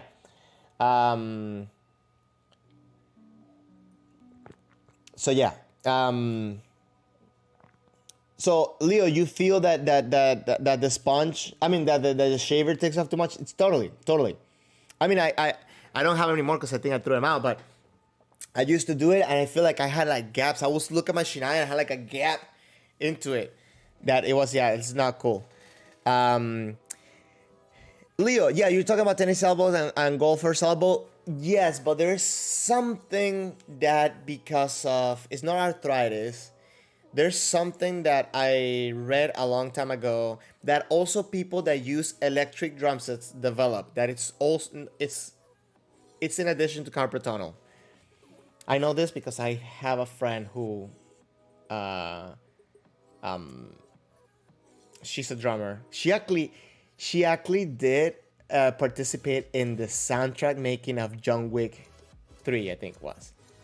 Which when I saw that, I was like, bro, that's awesome.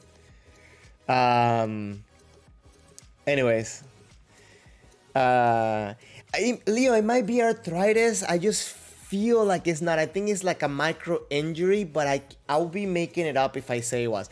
It's probably like tennis elbows, like you, Steven, said, and like you, Leo, and Steven said. But I have a feeling that it's not that. But regardless, I don't think they're good. I think they hurt more than a regular shiai. For some reason, I feel like, and I kid you not, I actually went through this when I first started Kendo, is that one of the people that was at the dojo, and I was not even a Q, not nothing. I've been practicing Kendo for like 3 months, and they put me in bogo the first time, and this guy hits me over the head with it. And for some reason, 3 times in a row, I felt like somebody was tapping me like on the back of the head. I could have swore that he was doing it, but then in one time he actually did it so hard that like I just felt like almost being pushed, and I was like, whoa. So I'm guessing that it was because the shiai was bending. I don't know. I was too new to actually tell you what it was, but yeah, I don't recommend those at all. I think regular shiai is the way to go. Yes, Leo, the sound is different. The recoil, the bounce is different. It's not. It's like not like I don't like. I mean, like I don't know. Like if you were to tell me that it was like I don't even believe in that. It's like, even if you tell me like, oh, it's a performance shinai, so it has the best shape or whatever, but if you look at them, it's just like a regular practice shinai. So yeah, I guess in the long run, you're saving you money on buying a shinai, but at what cost? I mean, you know, you might be getting an injury. I don't know. They hit super hard. So especially if you put that in the hands of a beginner, like, I think the worst decision you can make is if you are an instructor and you give it to the beginners coming in, because they will have no control, trying to save money on shinais. They will have no control, hurt people, hurt themselves, and no, not good. Regular shinai. I stay with that.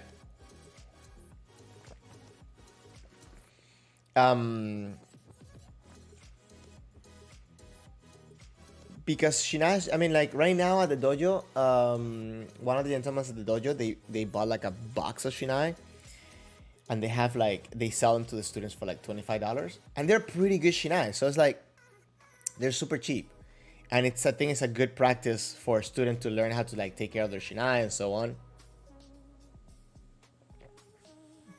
Which I need to do at the dojo. I need to sit down one day and just have like a let's fix our shinai day. Because I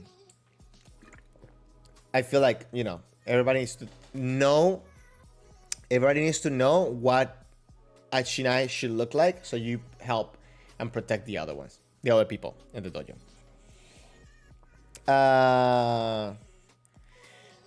Leo, do you think that tournament shinai or oval shinai are worth the money?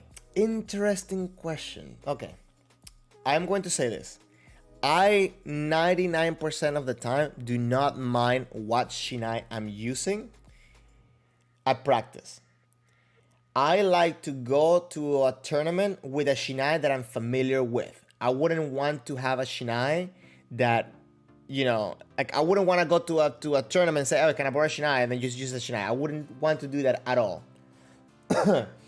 I think there's some shinais that are better for different type of people. Like, you know, like some people will perform better with the body.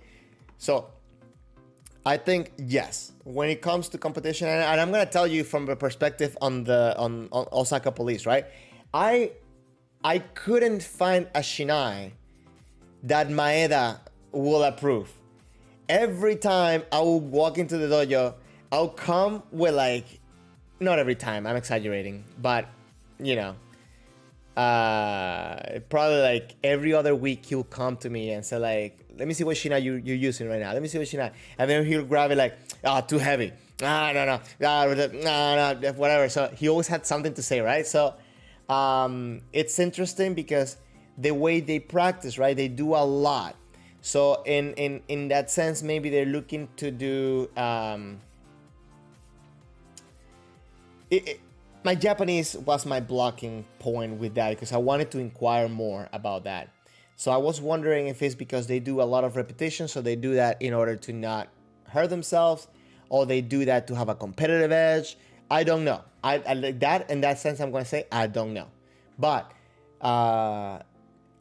one of them recommended me to go to a store, and they told me like, okay, you should get this type of shinai, and I do have one of those. I think I bought 3. I took 2 to World Championship, and I have one without the fittings on it.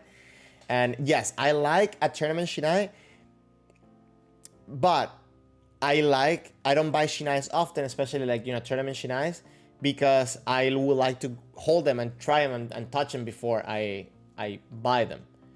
But if you find a brand or like a model that you like from a store that, you know, they ship, I think the difference is like, you know, minute between like one shinai and another one. It's always better to try them, but, you know. Does that make sense? Let me catch up with a lot of these comments. I'm sorry, guys. So you say, Leo, you said if we have a few students, you'll do a gear maintenance. I thought even about doing one on stream. I thought about it when I was making the 3 small shinais for shipping out. And I think that would be a cool thing for people to actually get acquainted with. But what I will need to do though is I will want to have a few shinai that have different problems, so I can kind of like, you know, show how I handle some of those problems. You know, and I'll probably go over everything, how I like do all the knots and do all the stuff, just so people understand it, like, you know, they can ask questions about it. That's what I want to do. The carbon like a pool noodle. The carbon like a pool noodle, when you hit someone, then it stiffens again right after. Yeah, maybe that is why your body has issue. Yeah, I think it has something to do with that. Because again, I made the relationship between that and people who play drums, electrical drums, right? Which have those like rubber pads. So that it's known to lead to carpal tunnel, and the other thing in your elbows that I forgot the name about. You said that you had one left overseas, so you don't have to bring one next time. So I mean, you see, in that case, I understand it, right? Because like it's something that you will use, you know, every so often. You want to have it there. You don't know what's going to happen. So yeah, that's cool. Because I think if you leave a shinai there for months and you come back to a place, the shinai will probably be useless, right? So you have to get a new shinai regardless. So in that case, I understand that. I like that. I like that point. But I think it's a horrible idea to have as a dojo for, you know, for the dojo students to come in. I think that's a bad point. And Leo, you said that's interesting. So yeah, it is a preference, Steven. It's totally a preference for Kendoka. I'm just sharing my preference, my thoughts. I don't like him. I don't. Leo, you said you almost never break a shinai, so you can't help but think if you buy carbon shinai to save money because you break them, shouldn't be hitting so hard. I mean, shinai will break. But there's people that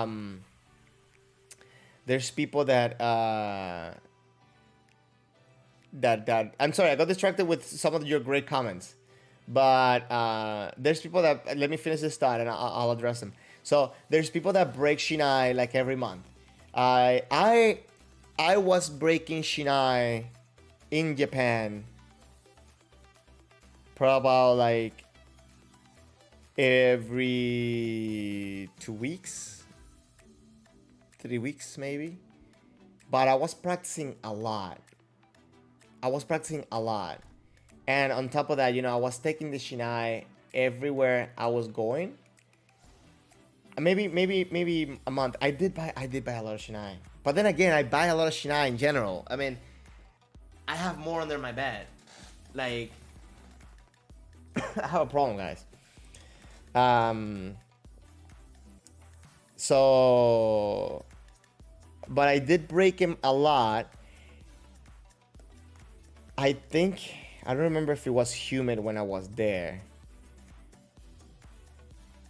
Like, okay, I remember. I also had like sometimes, you know, like people like, you know, they'll get stuck with the shinai and they, you know, like they twist or whatever and they'll break the shinai. So I had a couple problems too. But yeah, I think maybe like once a month or every 3 weeks is when I was breaking shinais. But again, I was practicing like 2 or 3 times a day, 5, 6 times a week. So yeah. Yeah, Leo, that's my shinai. That's part of my shinai graveyard and a little bit of storage. But most of the new ones I have under my bed. You know, just in case someone walks in, they don't take those. So Steven, you said, plus it's hard to replace lats on oval shinai. Oh yeah, I didn't reply your thing with the oval shinai. So yeah, I think the oval shinai are cool, but I don't know. There's something to me that doesn't call me to use them. I don't know what it is. I like, for example, I like to do suburi with the boken, right? Because I get a feel for the grip. But there's something that doesn't call me. I feel, maybe because I feel that I shouldn't grab it at the edge like I do. I don't know what it is. I really don't. But yeah, I think Steven brings a great point, is that it's so hard to fix them. Leo, you're jelly of my practice in Japan. Well, you know what? Maybe we should do like a Kendo tips group and just like go and you know, I was actually making calculations, and because I'm gonna tell you, I rented an apartment in Osaka, which is not as expensive as Tokyo, but it was, you know, it's kind of on the high end compared to other spots. And the apartment, I was by myself, but the apartment had a bunk bed and an extra bed that you can fold in and out. So theoretically, we could fit 3 people in there, very tight and really hard to dry the bugu. But it would be kind of cool to have, like, you know, like a group people. I saw like a house that you can rent for like 10 people that was super cheap. I paid like about $1,000 a month for the apartment, and it was fully furnished with all utilities. And then I had internet and portable internet. So yeah, Airbnb all the way. But I had this big problem right on my last week of being in Osaka. Airbnb did a change in their policy, so a lot of places became unavailable to be you know, like hotel, until they did like a reinspection or something. So I think for like about a day, I almost stayed without a place to stay. I remember I found a place half an hour away from where I was. I had to drag my stuff like all of a sudden, like, you know, from one place to another one, and it was hell. It was fun hell though. It was like in a rural part of Osaka, which like to me looked like super crazy, because I wasn't used to that. Let me catch up with some of this comment, guys. I'm telling you guys, like, you see, like, this is what happens. We've been talking about all this stuff, and then I take a long time to show the videos because we're having fun. So Shen, you do suburi with Bokuto too. It's short enough for you to practice at home, and that's actually one of the advantages of having a bokken at home too, because you can do it with a 39 shinai. I can do with a 39 shinai here, but even though the ceiling is fine, I don't even do it with the bokken here because I have a fan right here. So you guys believe me, right? I don't have to show you the fan. So I have a fan right here, and if I'm doing, for example, like Sayumen, I'm afraid that one way or another, I feel like I'm paying more attention to not hitting the fan than actually doing my suburi. So I prefer to use the small shinai for that. So Jan, you're saying tight and smelly for a 3 kenshi. Well, yeah, it'll be tight and smelly, but it's our kendo smell, right? Like it's not bad. Bad will be if we bring somebody in that doesn't do kendo. I actually in the first time I went to Japan, I was there for a month, and we did like a road trip, and it was like 4 people. And one time we stayed in a hotel where there were 2 twin beds, and that was it. Like there was like one tiny space in between the 2 beds to walk in, so we smuggled 2 extra people that weren't supposed to be there with their bogo and stuff like that. We were sleeping over bags, like crazy. I didn't mind it, because we had a little balcony, so we could put our bogo outside to dry overnight. So that wasn't bad. So okay, now you guys are saying hi to each other. That's what the thing was. Yes, Leo, that is Jan. There was something else that I wanted to bring up to you guys. Okay. Oh, okay. I didn't want to, and this is something that I want to explore more. Okay, Leo, you're saying you're curious. I read that I read that wrong. Okay, you're curious about your kendo exercise toys, like heavy shinai or those weird weighted things you can put on the tip of the shinai. No, I haven't talked about that, and that's gonna be pretty cool. And I'll share. I'm gonna say I did read that comment completely. I read the lines wrong. Anyways, my main training tools right now are the small shinai. Okay, that's number one. Small shinai because I feel like I can do suburi without minding my ceiling, minding my wall, anything. I can just do it. I did have a problem with the fan at one point. I do have the weight at the tip because I feel like it's way too light without it. Way too light. Well, you're coming to Miami at some point, right? We can make one. I have a shinai graveyard, so you can just take one, no problem. But I have this because it definitely adds a little bit of weight. It's heavier than a regular shinai with the weight. Okay, but it's not as heavy as the weighted shinai. So I use this bokken. I want one of the bokkens, the ones that look like an oar, but every time that I find one, it's like at a tournament and my bags are like borderline about to pop, or not about to pop, but like borderline weight limit, so I can never buy one. But I would like to get one of the oar ones, and this one is a heavier bokken, right? It doesn't even have like the groove to put the tsuba in it. It's just heavier. And this is my second main tool, and so I use those two in combinations. Obviously, I also use a shinai, a regular shinai, and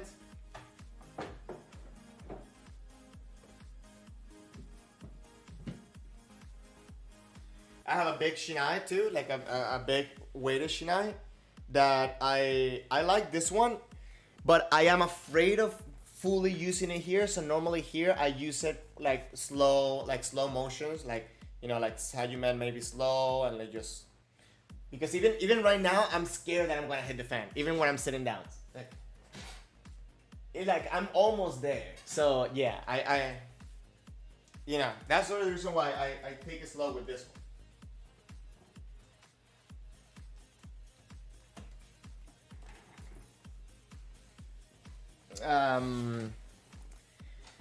So you say that you need to straighten up.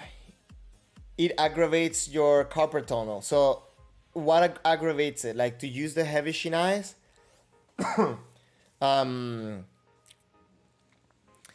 So baseball bat, my fan off the ceiling. I took off a chunk of one of I fixed it though. I fixed it so that way I don't lose my deposit. But there's like a little chunk that was missing for a minute there. And so the heavy shinai. So there's many ways to use the heavy shinais, the heavy tools.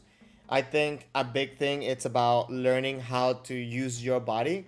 So yes, if it aggravates you, obviously you want to learn how to, you know, create the proper muscle support, and then on top of that, make sure that you're doing the right motions. Because I feel that a lot of people get injured because they don't understand the tenouchi, the grip, and overall the movement.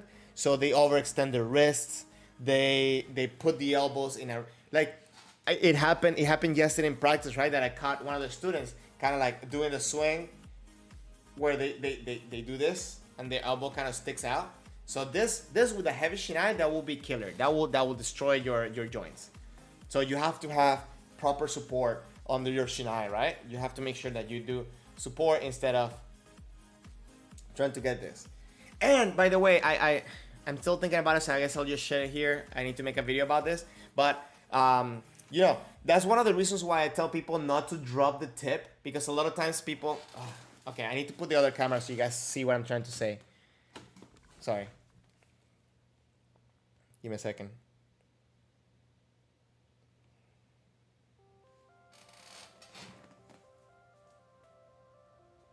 Come on.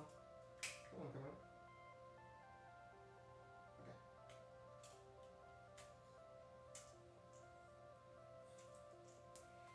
Okay. Let me see. Does this work? Oh my god, okay, so this is not working? What? Why?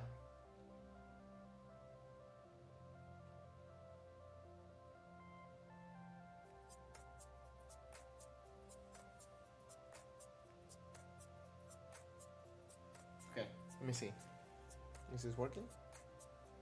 Okay, I'm gonna try to do it, but you guys won't be able to see the whole thing, right? I guess I'll just like kneel down here.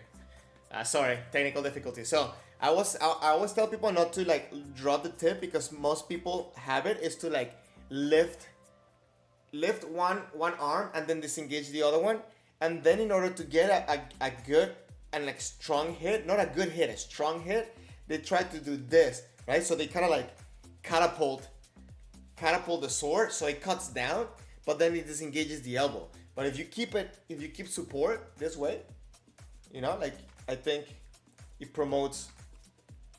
So instead of, you know, dropping the right hand, right? Even if you just drop the right hand from here, I think it kind of like, right? So, and that's why I ask the students, you know, do big motions.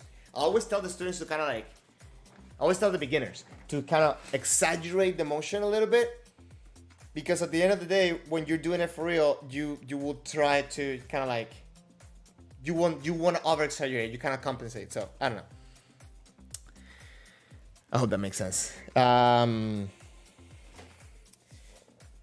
So Leo, you're trying to break beginners from the broken elbow swing. I think that's what it is.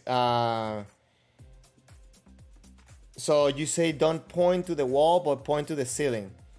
You mean that the tip of the shiai when you swing up? So one of the things that I notice as well, and that's why I like to keep things simple, because I think when you start adding all these words and all this stuff, it kind of makes it more confusing. Like for example, Griva Sensei said to me, you know, your left hand should be right in front of your solar plexus for hitting men, right? Not higher, not lower. And if you have this here, the other hand is going to be in the right position. So I noticed that when you tell students, oh, point to the ceiling, then they kind of do like a weird, I don't know, raise of the hands. I hope you guys can see this. But the way I like to you know, to them to do it is just push. Actually, if you saw the video that I posted this week, it's kind of like that's what I do. Push with the left, and then the right arm, let it follow the shiai.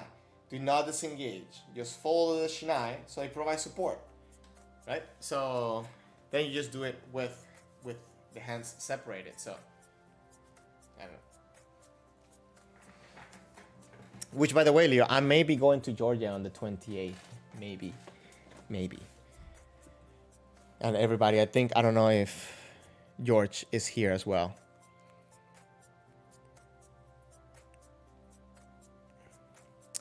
So, Jan, you're saying you disagree with Griva Sensei, but the hand's height depends on your height and the height of your opponent. But let me ask you then this.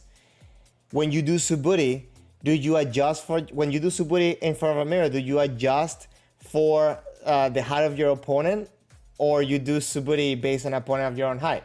Because, you know, like, I'm sorry if I took it out of context because I wanted to share that element, but I just want to make sure because, okay, and you know, the disagreeous thing, I think it's not nice just saying, but especially, you know, because you know, like it's you know, his own person, so please just want to say that. But when you're doing suburi, you're practicing with someone your height, right? You're engaging for someone with your own height, and that's the concept where we're talking about. We're talking about suburi. I'm not talking about you know, when you're fighting somebody taller or shorter. Just wanted to make that clear because I was the one that took it out of context, so I didn't give you the whole thing. So yeah, my bad if I did that. Or maybe you were just waiting to just pull out that comment. That's what, I think that's what happened. You were just waiting to pull out that comment when I mentioned Griva Sensei. So Leo, you say that your beginners have hyper-rotated in shoulders, like right is more forward than the other. Okay, trying to figure out if it's lack of musculature. So I think I would say that have them do it without the shiai. If you think it's lack of musculature, have them do it without the shiai. You can just have them do with, you know, just their hands in front of them and try to get them to understand the motion as an assessment thing. If you're going to be assessing the student, right? And you can start figuring out, okay, do they know what they're doing? They're like, you know, like you can start figuring it out. I think there are different ways that you can do. One way that I was taught a few years ago, like a little trick, is that if you put your hands like, you know, like you have your hands like this, if you kind of like interlock your pinky and your ring finger here, you know, it kind of simulates. You can simulate kamae pretty easily like this, and you can follow the, you know, the path of the hands quite easily that way. Let me see. So you said that yes, when you say don't drop the tip. Yeah, I think when you drop the tip, it's, I mean, think about it, like it's physics, right? If you drop the tip too much, then you're gonna need more effort to bring the tip around and up. But also, on the other hand, if you put the tip up to the ceiling, you also disengaging the wrists up here, right? Like I'm gonna simulate being here so you guys can see it because my other camera is not working. So instead of, you know, more natural, this will be a more natural stage instead of pushing. And I'm not saying that your students do this. I know you know, we're trying to find the best answer. But I've seen it a lot when you tell them to point up to the ceiling, that they lift up like they're stabbing the ceiling. So you also have to be careful with that, because then again, that could also cause this type of behavior. So I don't know. I hope I'm not boring you guys. Jan, as long as we're talking about suburi, I would agree. Yes, and that's what I was saying. It's my fault that I didn't give the context, and because, you know, we've been talking about suburi, I've been talking a lot with him about, you know, training at home, the things that we can do to improve, and those are the things that, you know, I'm talking to everybody about all this stuff, and that was something that I really, because the way he shared it to me is that you want to make sure that you provide easy concepts to share instead of complicating all these aspects. So yeah, it was meant for suburi, and we were having an instructor, a sensei to right now I'm responsible for students. So, you know, like he shared that tip of information with me in that matter. Leo, do you like the exercises to do without the shiai? You never learned that? Did the forward right shoulder thing myself for a long time. Easy concepts, yes. You have mostly teens, so it's helpful. So one of the things that, because Leo, I think we all went through the whole thing. I think the biggest switch for me to pass, and I'm starting to noticing it with some beginners, because not everybody goes through this, but for me personally, it was figuring out how is it that you can extend both hands, but one arm, it's closer to your body than the other one. Does that make sense? I remember spending time at home when I was just starting, and I said, like, how do they do it? How can they tell me to extend both arms, but one is closer to my body, but then they also tell me do not shift your shoulders? So it's like a lot of like confronting, like what's it called?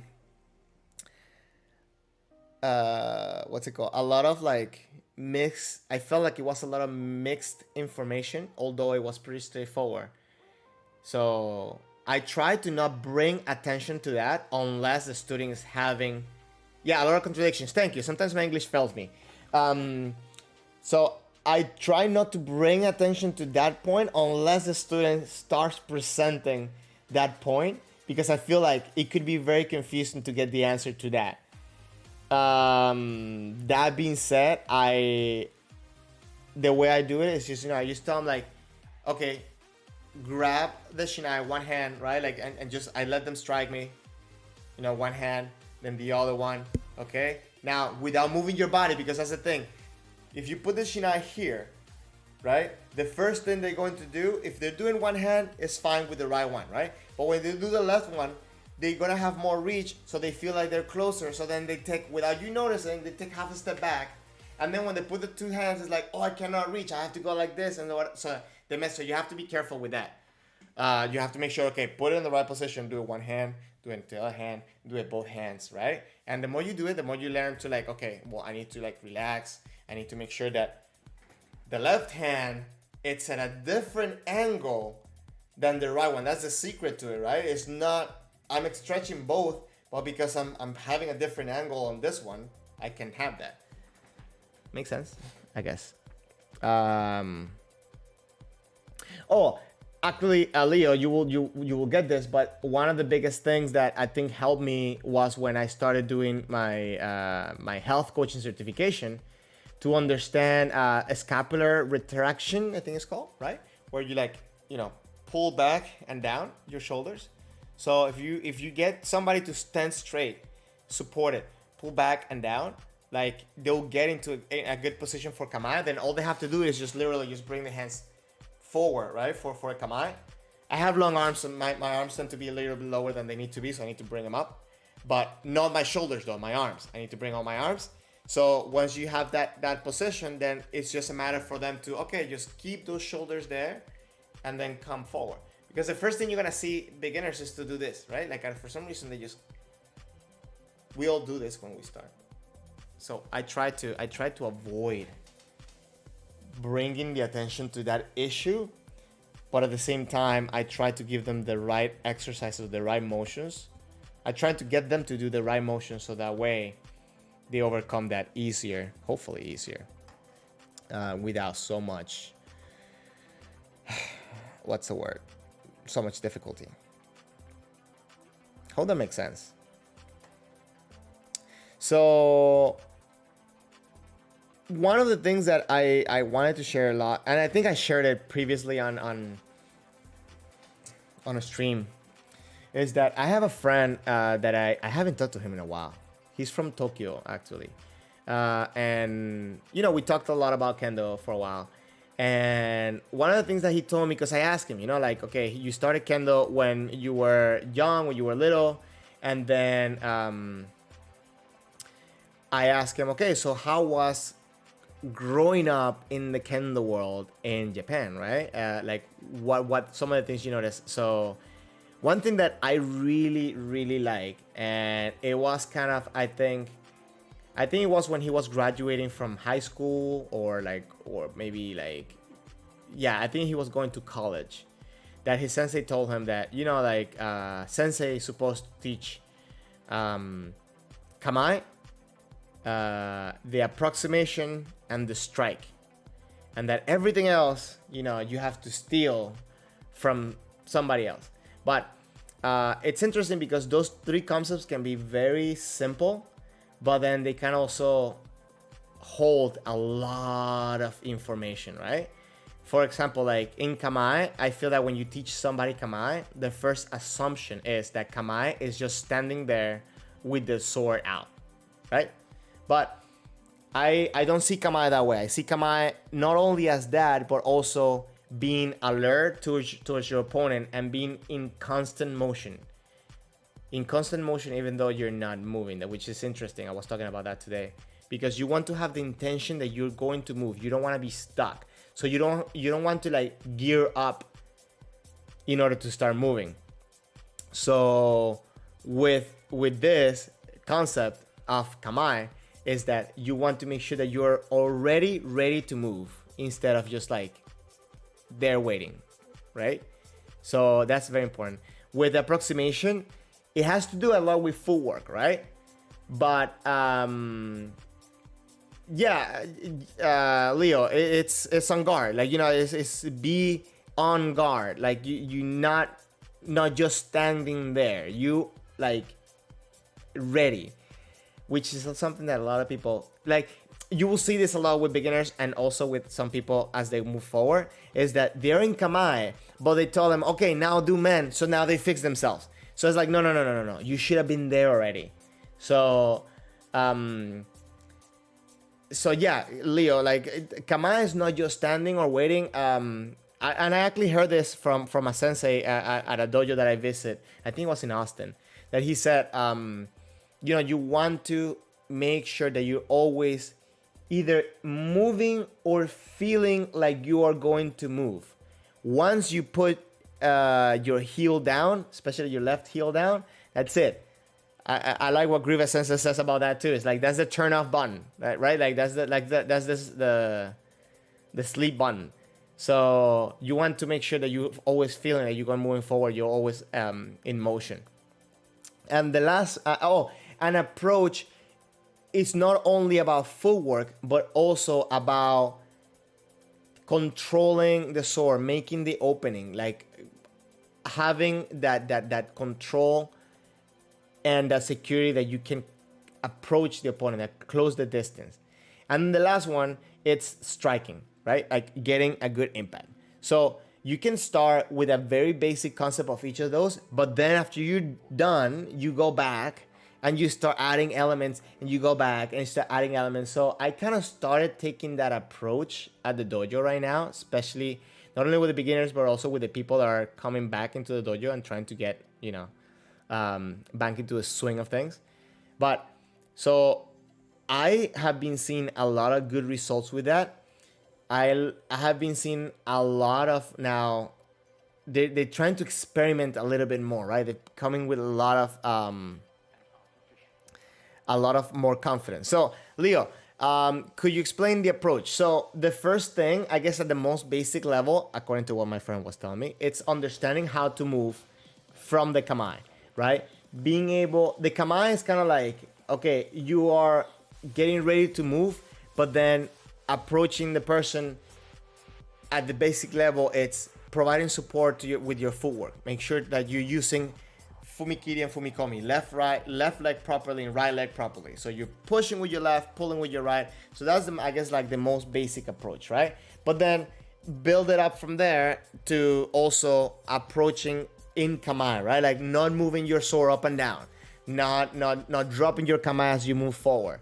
Understanding that you're fighting the opponent, not fighting the shinai, right? And then adding to that also control of the shinai, being able to, if the person is kind of putting pressure on top of your shinai, get around it and get on top, and so on. So you're dealing with how to make an opening. And I'm sure you heard this. I'm sure a lot of us have heard this a lot. It's like win and then cut, right? So you cannot, that's the moment, because then the cut will be the striking. And it's kind of like, okay, well, you secure the opening. Yes, Leo. So that's the whole thing of building layers, right? Like building on top of each aspect. And I think that's very important to start being conscious about, because I think that will be the best way to improve our kendo. So what I wanted to do is I have one more video that we can watch, and it's from Kunitomo, right? So if you guys know, before this last All Japan that I wish didn't count, he was the winner of the previous All Japan. So I guess he was the last police officer to win the All Japan. He won the 2019 All Japan, I believe it was. Or the 2019 got canceled. No, 2019, yeah, 2019. The 2020 was the one that got canceled, right? So what I want to do is I want to play that video, and I think he has exceptional kamae.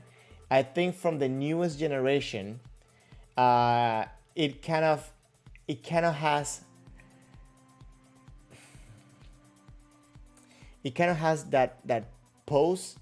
He shows control, and I wouldn't compare it to diversity in technique as we were watching, like for example Ega, Teramoto, Uchimura, which is kind of like the point that I'm trying to make. But I think he has more than just going in for the man. He has more than just the athletic part. So again, this is all his opinion. So if you don't agree with it, I understand. I appreciate you listening. I appreciate you being here. Hold on, let me make sure that this is the video. Okay. Shen, you said you mind beating kamae is like flicking your middle finger where you lock my middle fingers with my thumb. Wait, where my middle finger is already pushing before it flicks. Oh. Sorry, you said, okay, I misunderstood when you said flicking your middle finger. What's going on with me today? I've been reading all these messages wrong. So let me reread your comment. So you have your left push. Okay, hold on, because you're honestly okay. Do you imagine being in kamae is like flicking your middle finger where it locks your middle finger with your thumb? Okay. where my middle finger is already pushing before it flicks. Actually, good analogy, man. I don't know if you know this, but I'm a big fan of analogies, so that's a good one. So you're pushing already before you let go of your thumb. So you have your left pushing both forward, but your right toe is the brake that prevents me from moving forward. Yeah, that's a pretty good way to see it. And as soon as you need to strike, you let go of your right foot and fumikomi. Actually, that's actually an amazing way to see it. A lot of people kind of make the mistake, or not the mistake, but I kind of like they make the assumption that they need to like tilt forward, they kind of like drop their upper body. I don't think that's correct. I think the way you're seeing it is correct. You're pushing, your body's moving because you're pushing with your left foot, and your right foot just kind of lets go, and that's what moves forward. Actually, somebody that thinks the same way, I don't know if you know, he's from the Czech Republic. He was living in Atlanta. Leo, you probably know him, Pavel, a little back. So he actually, when he talked to me about Kamae, when I was, starting about understanding about Kamae, that's one of the things that he said. So that's actually very, very good way you're seeing it, Shen. So, yeah. Oh yeah, he's funny. A lot of people don't like him though, but I love him. I haven't talked to him in a while. I need to reach out to him. He's amazing. Yeah, he's amazing. He is. I think he's as crazy about Kendo as I am.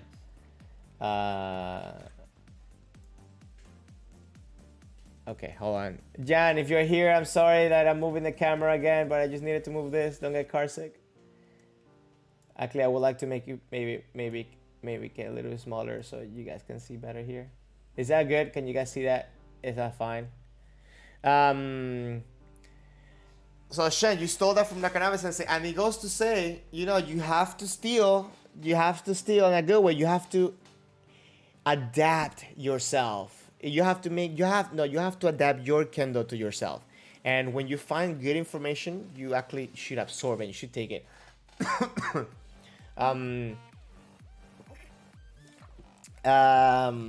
You stole. Okay, so great Kendo player. You won't say what you think. Okay, Leo. Now that's now you're just fishing for me to ask you. Now, come on, you have to tell me. I'll get you to tell me. Don't worry.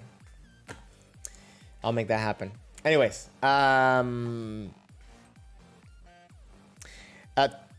Theo, if you're here at some point, please let me know how can I change my monitor to go, like my monitor's on my left, but according to my computer's on my right, so I have to move my mouse to my right, and it's driving me nuts. So yeah, I will appreciate your feedback. I can't find my mouse now. Okay, I'm here. Okay, Leo, this is just a PC. I plugged the HDMI cable into the monitor, so I have the laptop in front of me and then the monitor on the side. Right click my desktop. Okay, I just don't want to mess things up right now. Okay, right click my desktop. Okay, I did. And then maybe I should do this later. Right click on the Windows desktop, display settings, drag the squares around the... Sorry guys, I'm a Mac, I'm not a PC. Okay, right click.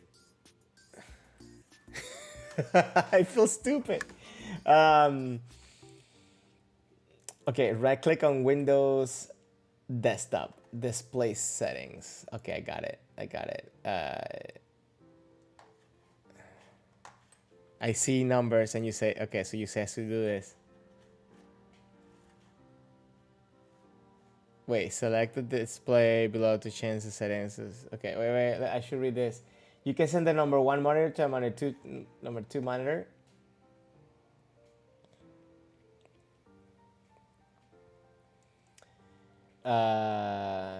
Drag the squares around to reorder. Okay, after right click display settings, drag the display settings. Okay, I'm in display settings. I see the number 1, number 2. Oh wait, I can. Oh yeah. Okay. Do I need to say? Do I need to save it or something? Oh, I have to hit apply, right? Yes. Thank you, guys. Thank you, guys. You see, for everybody that just witnessed that interaction in the Discord is better, and because it's all about Kendo. Yes. There you go. You guys helped me out. Thank you. Thank you. We do this in the Discord, but with Kendo. It's kind of like Kendo hotline support or something. I don't know. Thank you, guys. I really appreciate it. It was driving me nuts. Anyway, so this is Kunitomo. I want to watch this video with intention of seeing, you know, his use of kamae. Not his kamae, his use of kamae. The way that he comes and the way that he comes in and closes the distance. I think this is an Ippon compilation, so I kind of want to just to kind of getting back into studying how we can get better. And I think understanding his use of kamae. And yeah, hashtag fourth dojo, Leo. His use of kamae and his use of technique to close the distance. Okay.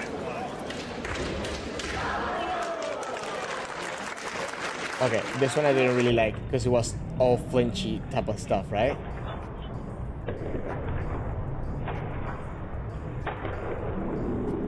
I think he even missed on the technique, but I mean, beautiful.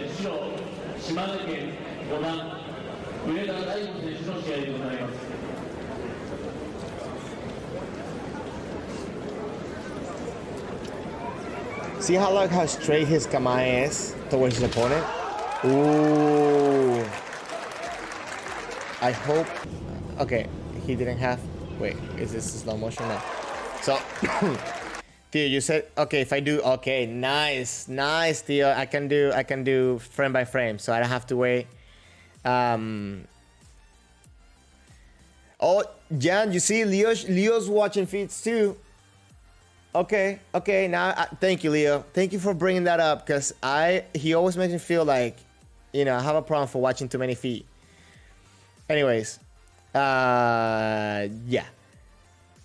So Kunitomo is on the right, obviously, right? So he's gonna do Kaeshimen. What I really like here is that look at the left foot. Okay, I said like a foot again. Jan is gonna have a blast with this. He's pushing forward, keeping the kamae in. He's kind of gauging a little bit, like getting a reaction from the right foot, right? So I like the fact that he's keeping sturdy his upper body. The right foot is kind of being the one kind of gathering the information to make the reaction, right? So far, his opponent is the one that's been trying to maybe go around. The shinai has a little bit more motion. He's also coming in. Now he's going back. Kunitomo closes the distance. Immediately brings the left foot forward to get into that anchor position, to put power into his strike. Continues the motion. Brief hold. Keeps going. He's holding. He's putting pressure now when he sees the commitment. Kaeshido. I think this is a very interesting way to approach Kaeshido, because he's definitely going forward all the time, not the reactive of going backwards. In this one, he's on the right, by the way. He's white. You guys know that man is my favorite technique, so hold on. Did I go too far? No, this is the Kaeshido.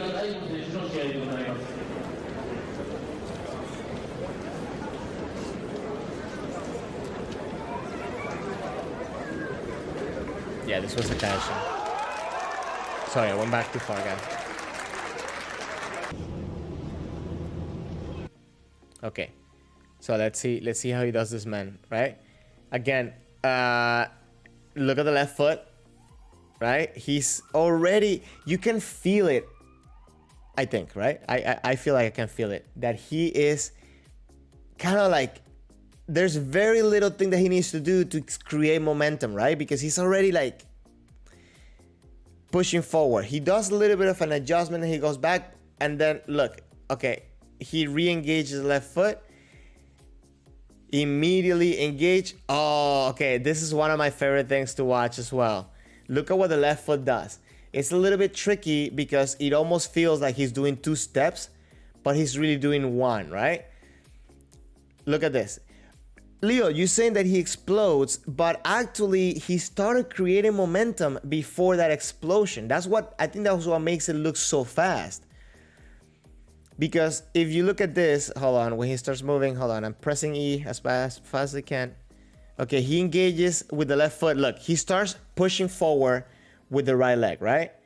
Now, he goes to one step, then he adds another one. He looks like he's going to put the foot down. He barely touches with the toes, but he's keeping the left foot forward. He's already creating momentum, so it looked like it was 2 steps and he exploded on the second one. But no, he was creating momentum from the first one, from the first, before, you know, like that push when he started. And, you know, comes in. Amazing. Amazing. Sorry. Oh, there's a slow motion. Duh. And I like this angle as well, right? I think it's more evident there. So, Leo, sometimes you don't even see the foot touch. It looks like it's going to touch. Nishimura actually won the first All Japan that he won by 2 men. The second man is just like that. He's going in, and instead of putting the foot down, he keeps the support with the left foot pushing, so he just throws himself into it. It's super, super, super tricky because it looks like he's taking 2 steps. So you expect, maybe your brain expects that because he did a step, you still have a fraction of a second while he brings the left foot forward to step again. But he's not doing 2 steps, he's doing 1.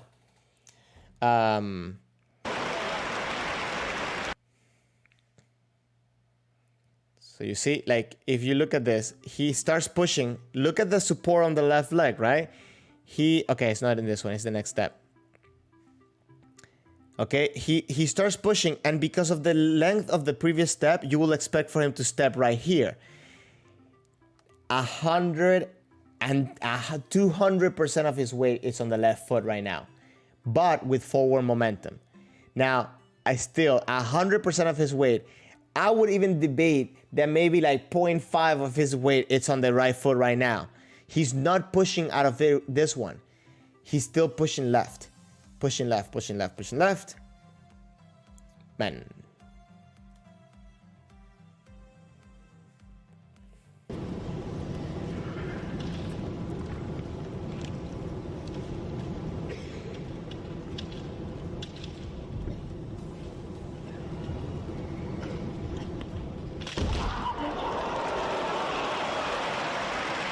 That angle of that, man. Let's see if we have another angle on this. Okay, this is gonna be, it's not gonna be a really good angle on it. Okay, Kunitomo's on the right. You see that extension again? Here's what I was talking about. He is not doing 2 steps. It feels like he's going to put his foot down here, but he's keeping the engagement on the left foot, right? So, how do I explain this? So at this point, he has the choice, right? Because everything I think is about giving yourself a choice. Here, he has the choice to see, do I have the opportunity to go forward, or do I need to put my foot down here to adjust to a new distance, right? And Jan, you saying this was kind of the double step I explained to you the other day? Yes, I think I remember what you guys were talking about on the Discord, right? That's another great reason why everybody should join the Discord. Link up top. Yep. Wait for me to just plug the Discord in there, right? But okay, anyways. So he is keeping the momentum forward. And then he hits that. Now, one thing that I don't see so much, and this is the thing that I would like to see more in Kendo, especially Kendo now, is that right here. Listen, guys, when I was in Japan, and I don't know why I keep saying, oh, when I was in Japan, I need to come up with a new line. But anyways, I had a conversation with a gentleman that he practiced in US, he practiced in Europe, he practiced, I believe it was in Thailand maybe, and he practiced in Japan. He lived there, right? Like he had to go around for work. I couldn't pass the opportunity to ask him, so what are the differences that you have seen from all those countries, Kendo and Japan? And one thing he said, it was that most people, actually, I'm being generous by saying most people. He said, in those countries, there's no communication with the shinai. And, you know, to me, it was interesting to see and kind of a big wake-up call, because I feel like because of this performance, we tend to emulate what we're seeing here, one way or another, either by our teachers, because we want to be better and we want to look at who just won and, you know, we emulate it. But you are seeing less and less of that communication here. So right here, you see, right now, I think the communication, it's more internal between them two, not with the sword. You don't need to be, like, I don't want to be taken out of context. You don't need to be constantly trying to get on top of the shinai, try to control. But you got to understand that there has to be communication between the two of them, right? Here, maybe the communication is internal. That's one thing that we don't know. But in a sense of emulating, of what we're trying to see, if we're trying to emulate the physical aspect only, I feel like that's where it's coming, that why we don't have communication, right? So right now, I feel that here he had the choice, he had the control to maybe knock the shinai if he needed to or whatever. He decided to go blindly for the man. You know, he saw the opportunity, he threw it. Sorry, guys, and he got it. But it's one of the things like I would like to keep in mind for myself, and I don't know. Tell me what you think about keeping that thing in mind for you. Shen, you saying the one you showed me? I'm talking to Jan, right? Was left foot top to strike from Tomai against tall people, right? The left foot hop. Well, I don't know what you guys talking about, so I'll let you guys be. Not gonna get in your conversation. Look at that hug. That hug of happiness. That was such a good man. Thank you. Oh, Nishimura and Kunitomo. Nishimura's on the left. I mean, Kunitomo's on the left. Okay. Okay. Okay. Thank you for having a slow motion here. Okay. Here, I'm seeing a little bit more of that, right? And it's interesting, you know, because obviously both of these guys are very strong. And here it's a little bit, I think it's because he's being more cautious with Nishimura, that he is, and again, this is an assumption, this is an opinion, this is not facts. I think he's being forced to use more technique here. So, you know, he kind of does that drop kind of to trend the kote to go for man type of thing. He trends the man. Oh wait, I should rewind more because that's not what I wanted to. Hold on. It's on the regular speed. It's a little bit further back. Okay. So as he's coming forward here, you see he's not just coming in by just blindly coming in. Now Nishimura is being a little bit what's it called? He's making it a little bit hard because he's dropping his command, right? So he's kind of like not falling into that trap. Maybe, I don't know what happened previously in the match, but as he comes in, you see he closes the distance and trying to get a little bit of control of the shinai. It's a little bit hard because Nishimura having a very low kamae right now, and again he tries to grab in there and comes in for the man. I don't think he got it though. Did he get it? Let's see. Oh, okay. Okay,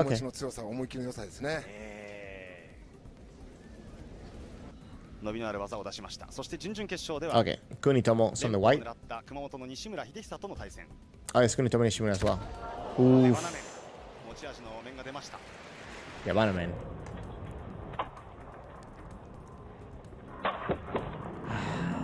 Okay, this is a very compact man. This is a very interesting man.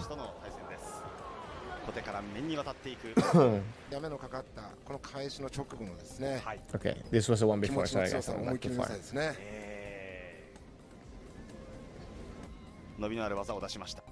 Okay, so let's watch a little bit of this.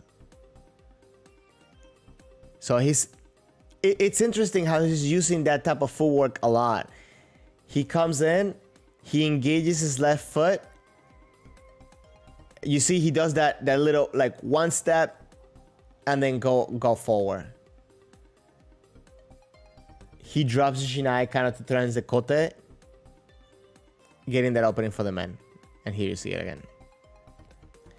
You see again, full engagement of the left leg, 100% of the way there, pushing forward and going in for the men.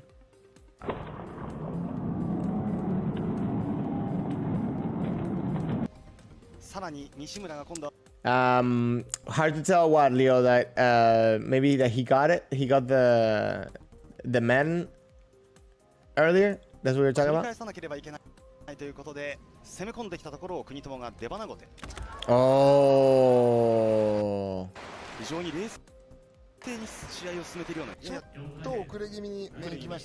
Okay, that's very surprising, Kote, right?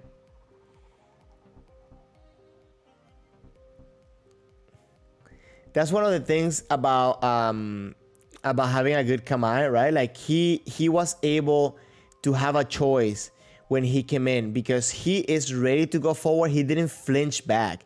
He actually started putting pressure forward as Nishimura comes in. And I think this is one of the things that kind of caught my eye when I started watching Kunitomo a few years back.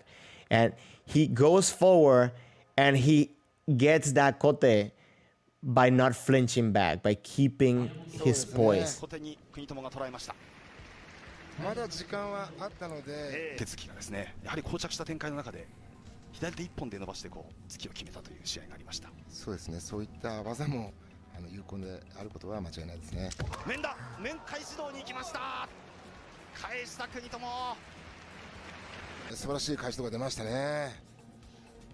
Again, and you see, with Kunitomo, one of the things that I'm looking at is how he's coming in and not reacting by going back. I feel like a lot of people, when they do Kai Shido, they kind of like go back, right?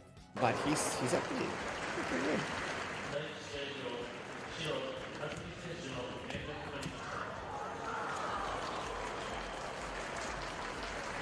In this case, sorry, he didn't react it back. He executed the wasa going back. Oof.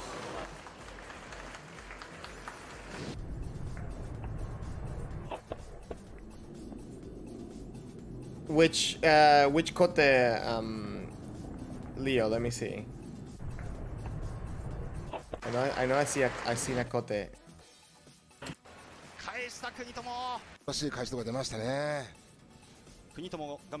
think it was like back over here though. That one, right? A little bit. Actually, that's more of like what Uchimura was doing when we were watching Kote earlier. Okay, I'm gonna go back to where we were.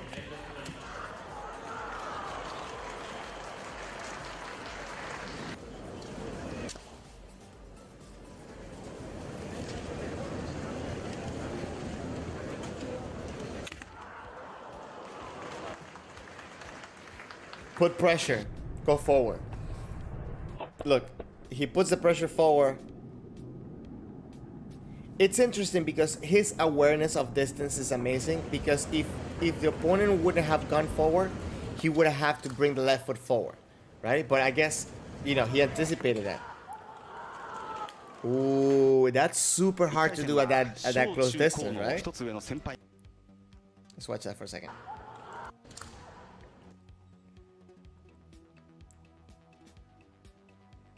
Let's see.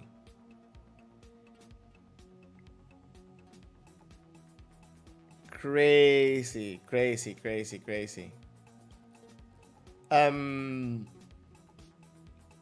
Oh, okay, sorry, Leo. Maybe like your thing is like behind. But it was when I commented about his good kamae. One of the things I think that his kamae is that it helps him be ready to go forward. But I don't know. That's my assumption. That's I'm not saying 1 that 回 as 戦は facts. 小中高の一つ上の先輩にあたる群馬の下野との対戦でした。白が国友。この素晴らしい Put pressure. Wait, Theo just. Hold on, let me watch this sequel one more time.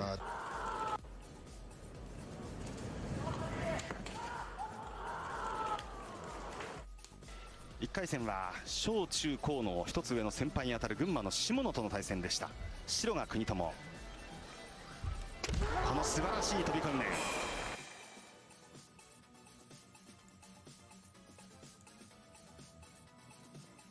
I think this music goes perfect with the with the music that normally they do for the Kendo videos. It's how that's amazing how he's able to get that angle, like that precision there. Put pressure, go forward. Someone put that on a share, Theo. I mean, I could do that. I could put that up. Yeah. I'll need to find like a cool font though. I'll need to find a cool way to like make a I need to get back into practicing my Photoshop skills and all that stuff. I haven't done that in a この while. 面で一つ勢いつきましたかね、江川さん。白選手も実力者ですけども、はい。国友選手がですね非常にいいところを捉えましたね。向こう側が赤国友ということになります。もう手元の時計ほとんど時間かというところだったんですが、攻め込んでいっての面でした。 Okay. 3回もう手元の This right here, it's extremely overwhelming. Leo, I don't know if you're saying dang because of what he just did with his footwork right there. Right? Let's watch it regular speed real quick. How he's coming in with such control, so quick. Look how close he's getting. And then he's uses shiai to like knock the shiai out to the side just to give a little bit of extra pressure or you know stimulation to the opponent's head. Look how his opponent is like backing off as soon as he sees like that charge. And it was it's crazy.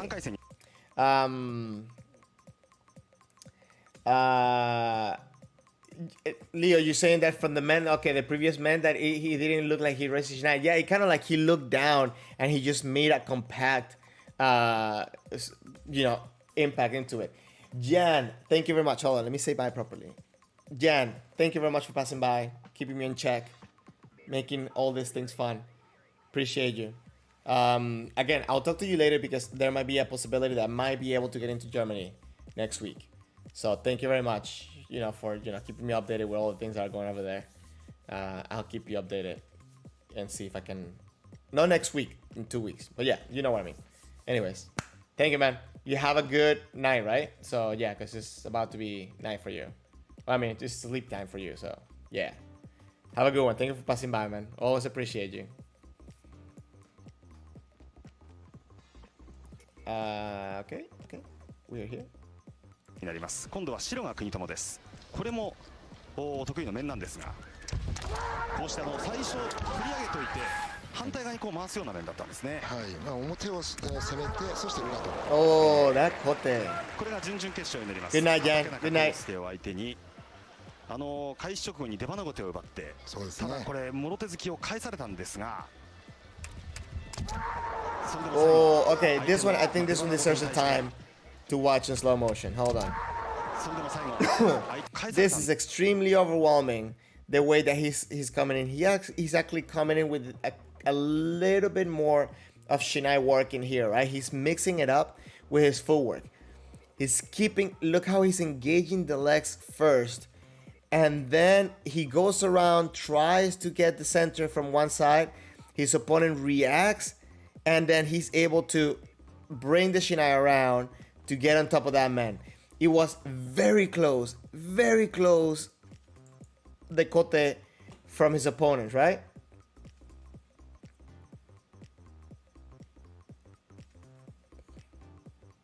Look at that.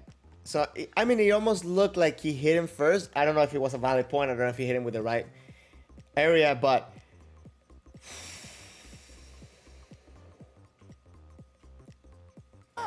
it's nuts. It's nuts.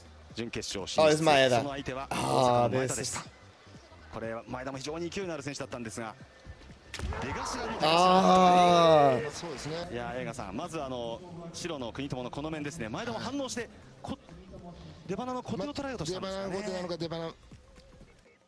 Me watching this matches live would have been like a roller coaster of like indecision, because I really like Kunitomo. Like he's my favorite Kenshi right now. You know, of contemporary times, but very close to him, it's Maeda. And I got to meet both of them. They're such cool dudes that I'll be like, oh my god, I don't know what to go for. I don't know what to. But yeah, it's ところですね。まあ国友選手、とてもうまいですから。そうですね。あそこですね。国友はこうしてぐいぐい圧力があるんですけれども、今映画さんご指摘の開始道ですとか、はい、出鼻ごてですとか、はい、前田が来るところを捉える技術も当然あるんですね。そうですね。Oh. You see, and that's one of the things, like with Kunitomo, he doesn't back down. He's really using his kamae to come in, not just waiting there, holding or getting away. 松崎面に行きますが、今度は国友が面にまた返す。やはり松崎は得意の面で行くべきだというところなんでしょうか、映画さん。最後はそこが。Leo, oh my god, I'm so sorry. Like I'm reading your comments, but I feel like there's a little bit of a delay between what you're seeing and what I'm saying. Please remind me of what strategy you're referring to. That'll be very helpful.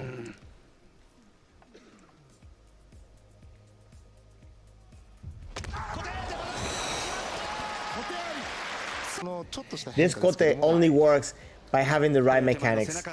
Guys, this, okay, I think it's better to see it from the other angle. Okay, this angle is definitely the best one.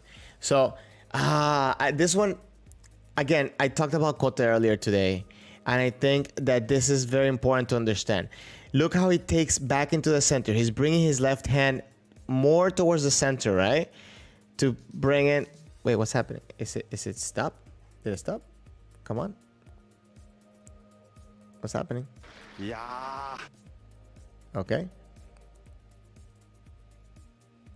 Okay, you see, Shen, if you're still here, this is what Nishimura was talking about lowering the left hand to create that motion with the sword, right?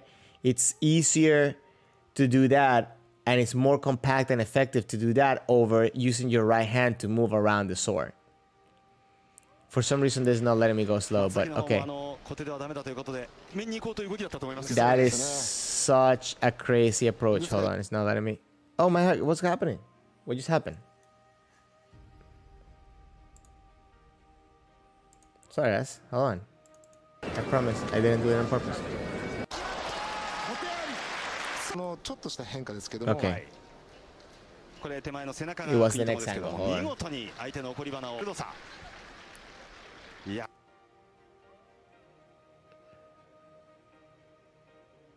So look at this. Okay, so he comes back to the center. Oh, it's not letting me.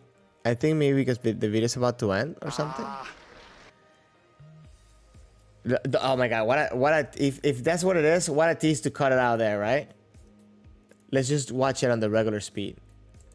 Sorry, guys. Because this is a good angle as well. Actually, it's probably a better angle because we see the whole body too. So, okay. He starts engaging, left foot comes in, right foot pulls the body, right? Then left foot starts going forward. He does a little bit of that let's call it the full step, I guess. And immediately transitions into the use of the left hand to come up and down to get that kote. It's just nuts. Like, it's crazy because he got him. He got him even before he reacted for it. You seen that?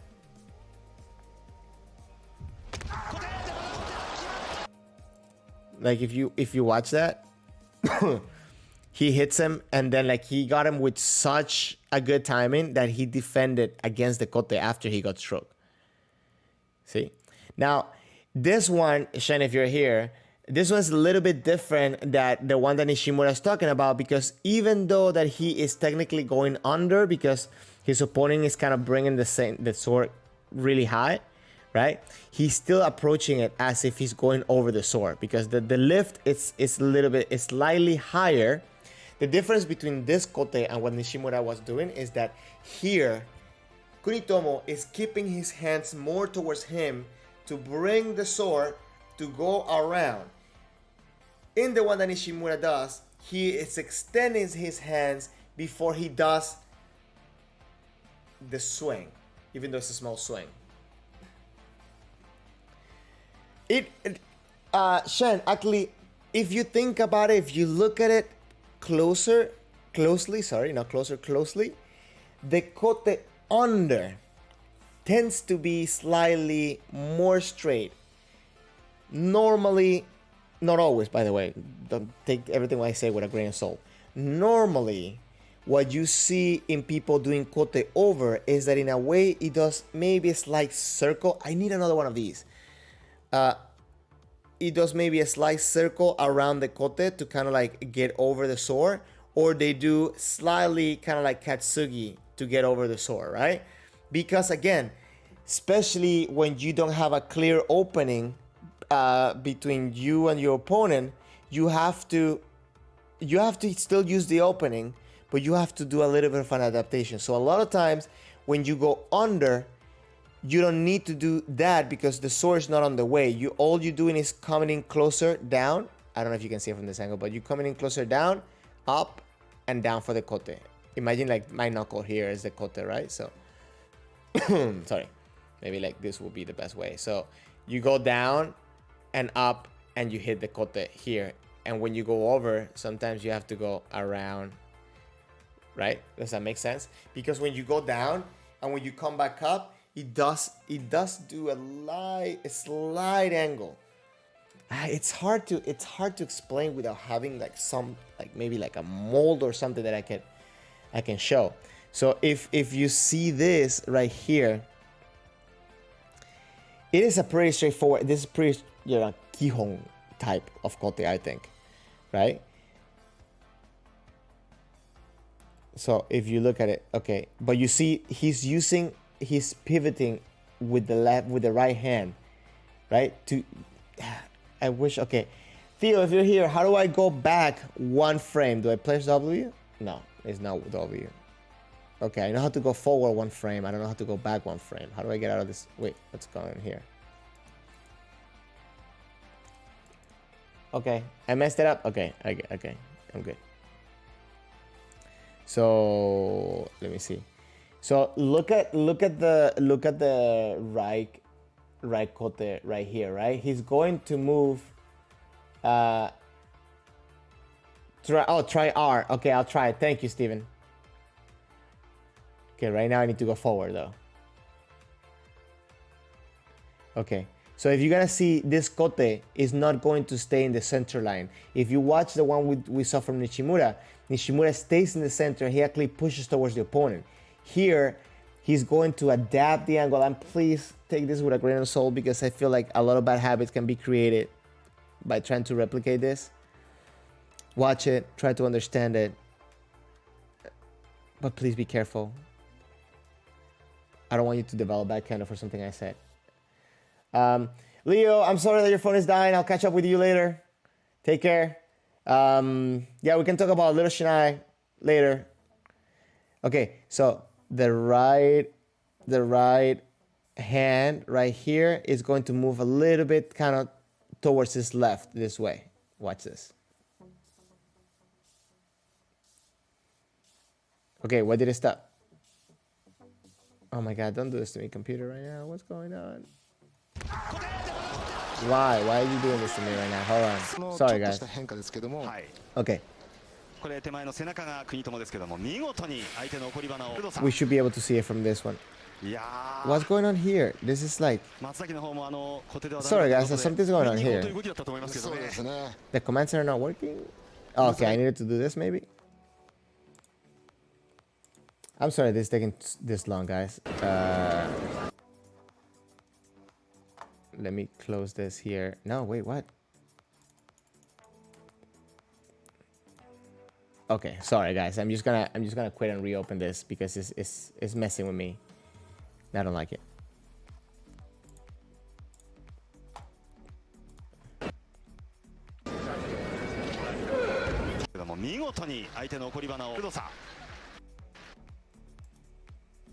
Is it this one?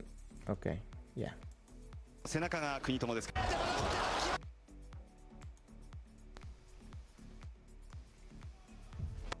Okay.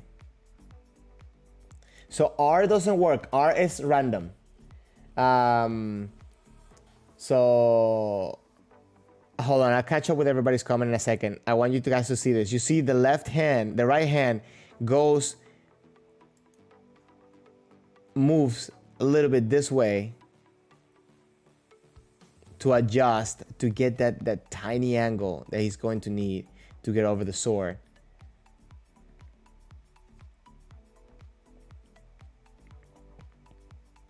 Watch. You see, he puts the sword in the center, then he adjusts the angle by bringing the right hand slightly to the right, and then, you know, he lines up with the kote and gets it. So it's different ways to do this, to adapt it. You want to minimize the amount of motion, excessive motion that you do going around. You want to be as compact as possible. And to that, it's a lot of practice. I do like though, from the white, which I don't know what the name is that after, you know, he's still engaged, he's tried that hikiwaza, you know, just in case, you never know. But anyways, so I think that's a very important thing to pay attention, guys. I think kote. Okay, for some reason now this thing is not letting me stop this. What's going on? Okay, I'm just gonna close this. I think he just closed on his own, so okay, whatever. You don't want to work, fine. Shen, you say you think the ma is too close if you need to go around to get the shinai over the opponent's kensen. If we start from tomae, you think we don't even have to leave the shinai much to get it over. Okay.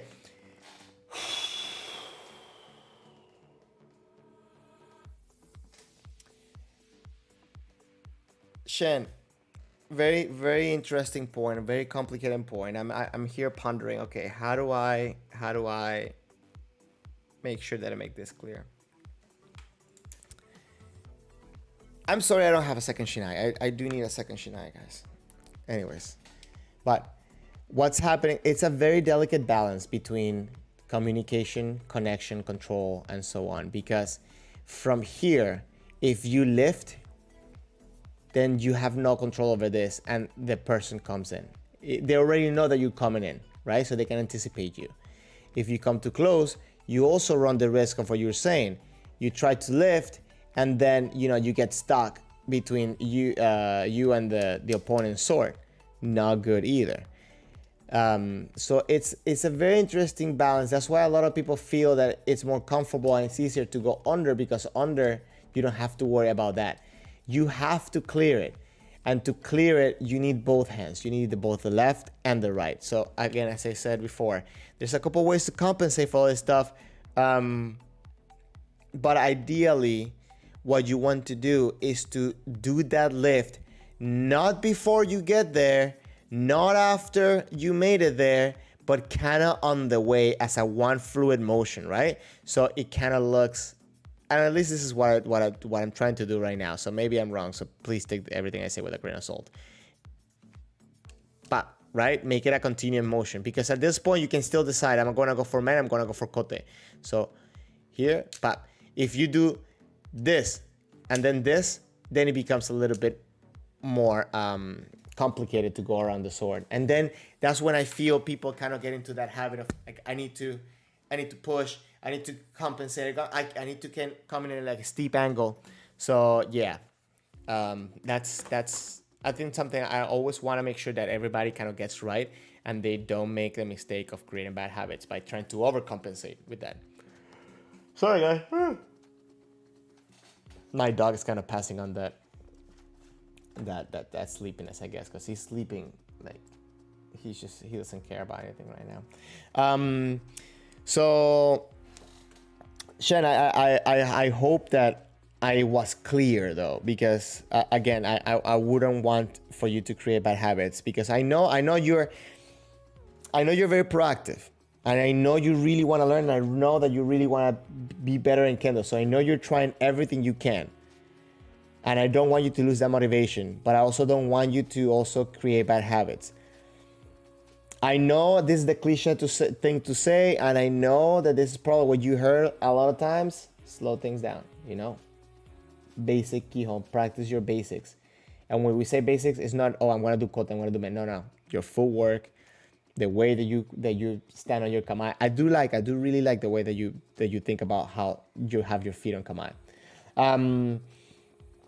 Theo, you said that you don't think that you can. You looked at VLC with the keybinds, and you didn't find anything about going frame by frame backwards. Okay, it's fine.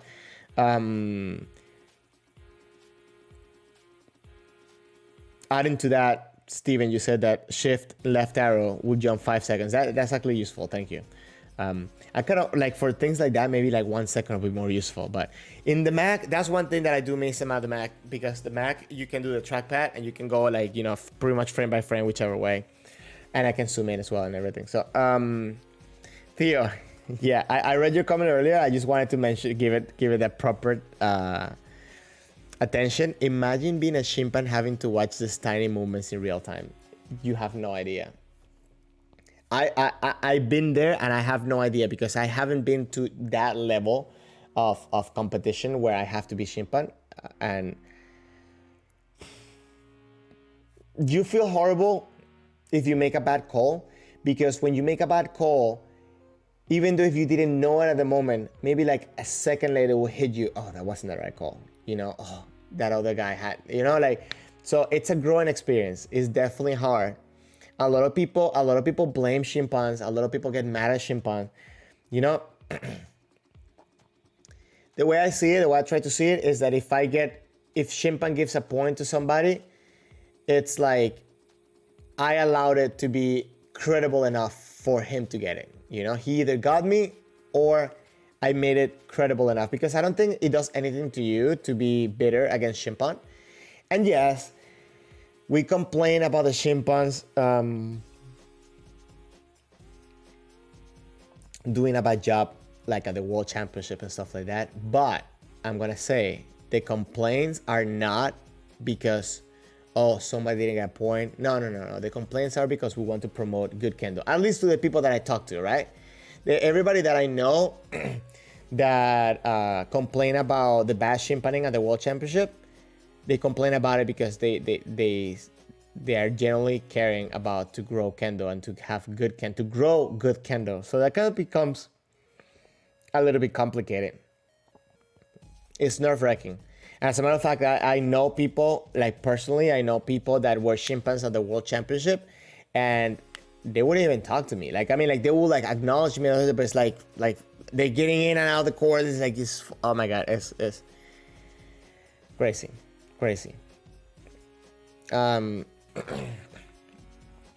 Shen, your sensei made your senpai practice chimpan and say that the way we judge Ippon tells a lot about understanding of Kendo. That is 100% correct.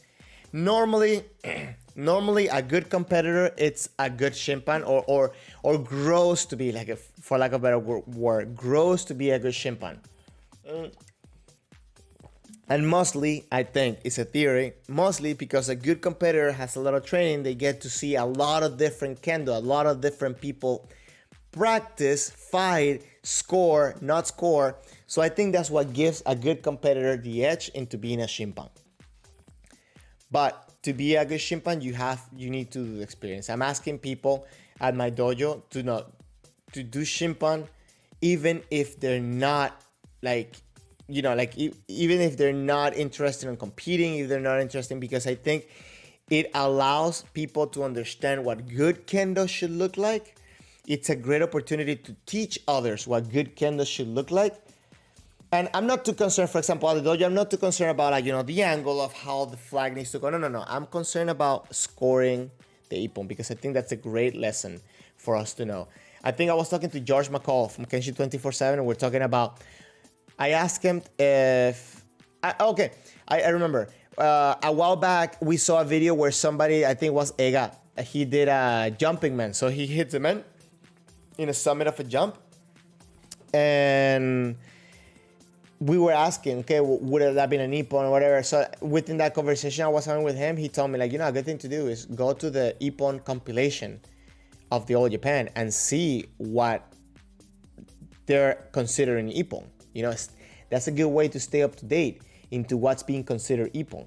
It's a great tool because we don't have to scan, we don't have to scan through a bunch of footage to see this. We can see it right away because they have that. If a lot of other countries will have that, actually that would be amazing, right? Like if we have more ippon compilations from other countries, I think that would be a great, sorry guys, a great tool for us to learn also what's expected from the chimpanzee in our area. But chimpanzee, it's amazing exercise when it comes to your alertness, mental training, knowledge of ippon, all that stuff. I think it's amazing, guys. It's a great tool. Guys, I want to say this. I want to kind of keep everybody up to date. I'm taking a trip this week. I'm going to try 100% to do a stream next Sunday as well. I've been wanting to add up some game streams, right? Where we play some games, we just talk a little bit lighter about Kendo. And it's an opportunity for people that that don't know about Kendo to ask questions in a more relaxed manner. I will appreciate, if we have people to play together with, and so on. I think it will be fun just to have Kendo conversations. I'm gonna try to set it up, see how it runs when I'm in my trip. But I'm definitely gonna make sure that I make some time and space for next Sunday stream, because I like what we're doing here. I like where we're going with this.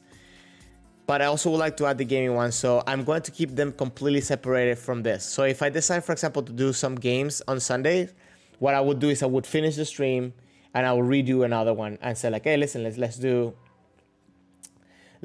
a game stream after the stream. Shen, stream your dojo practice and interact with viewers during your dojo practice. Yes, that is 100% the plan. YouTube does not allow me to stream through my phone though, which will be the only way I could do it right now, because there's no internet connection over there. And if I try to stream through my computer into my Wi-Fi from my phone, it's not gonna be enough bandwidth. So the only way that I'm going to get that, it's getting 4,000 hours of watch time on my YouTube channel, and I'm about halfway there. Okay, streaming through Twitch. Actually, that's actually a pretty good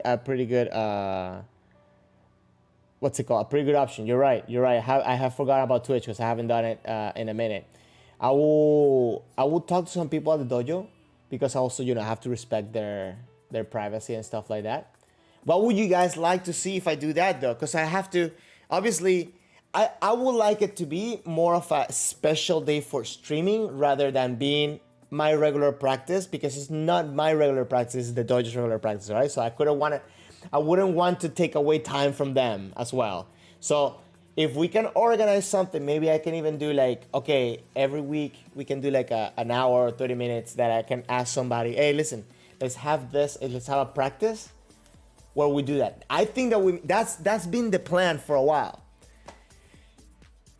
And I haven't given it as much thought like as we're doing it right now, because I didn't have a dojo to do that when I started with this plan. I started the streams on October last year, and the plan has been to get it to that point where, number one, I could stream I could stream these conversations. Number two, I want to bring more people in. I want to bring people in so we can ask questions, because I don't have all the answers. I don't pretend to have all the answers. I have people lined up to come in. I've been hesitant on my skill level on handling the streams.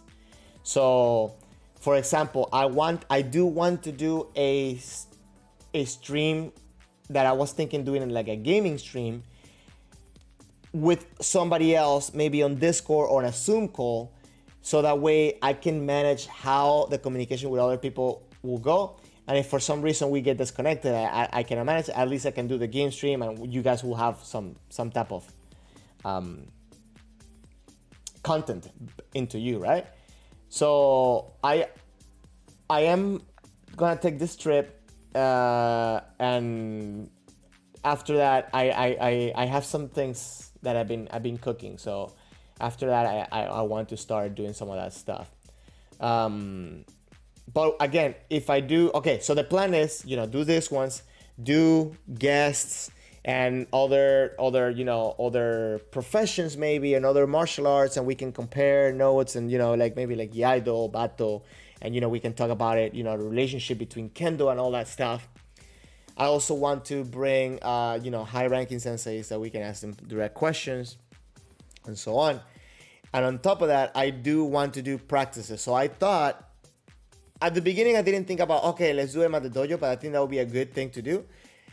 But also, I travel a lot, or I like to travel when there's no restrictions. So going to other people's dojos and asking like, hey, listen, can we do like a live thing? We're gonna like a live event. So far though, if you come to Miami, and if you want to be one of my practice partners that we can stream, I will be happy to have any of you to do that with. I would like to know though, what would you guys like to see during this? Would you just want to have like a camera just to see what the practice looks like? Shen, you said to have something, where you interact with the audience. I love that. I want that. So when I interact with the audience, how would it be? I'll ask like, what exercise should I do? Obviously I'll be answering questions. I'll be trying to, like, as best of my abilities, demonstrate some of the stuff that I do and whatever. Don't think that I'm like, a star in Kendo and like I know everything, because I don't. I'm learning a lot. I'm still improving. I think that even though in my last World Championship attendance I felt more confident because I had the training from Japan, I can look back to it and see like, I've come a long way from those past 3 years, right? And even though I come a long way, I feel like there's a lot of stuff that I'm like, come on, get it together, fix that, just do that. And I want to make sure that that I pass through the right message. I don't want to people think that, okay, I have all the answers, because I don't. Sometimes I speak like I do, but that doesn't mean like I have them, because I don't. I think I say it pretty much in every stream, guys. Like, you guys keep me motivated to keep learning, and you guys keep me learning. Like, I learn from you guys a lot, and that's something that I want to keep doing.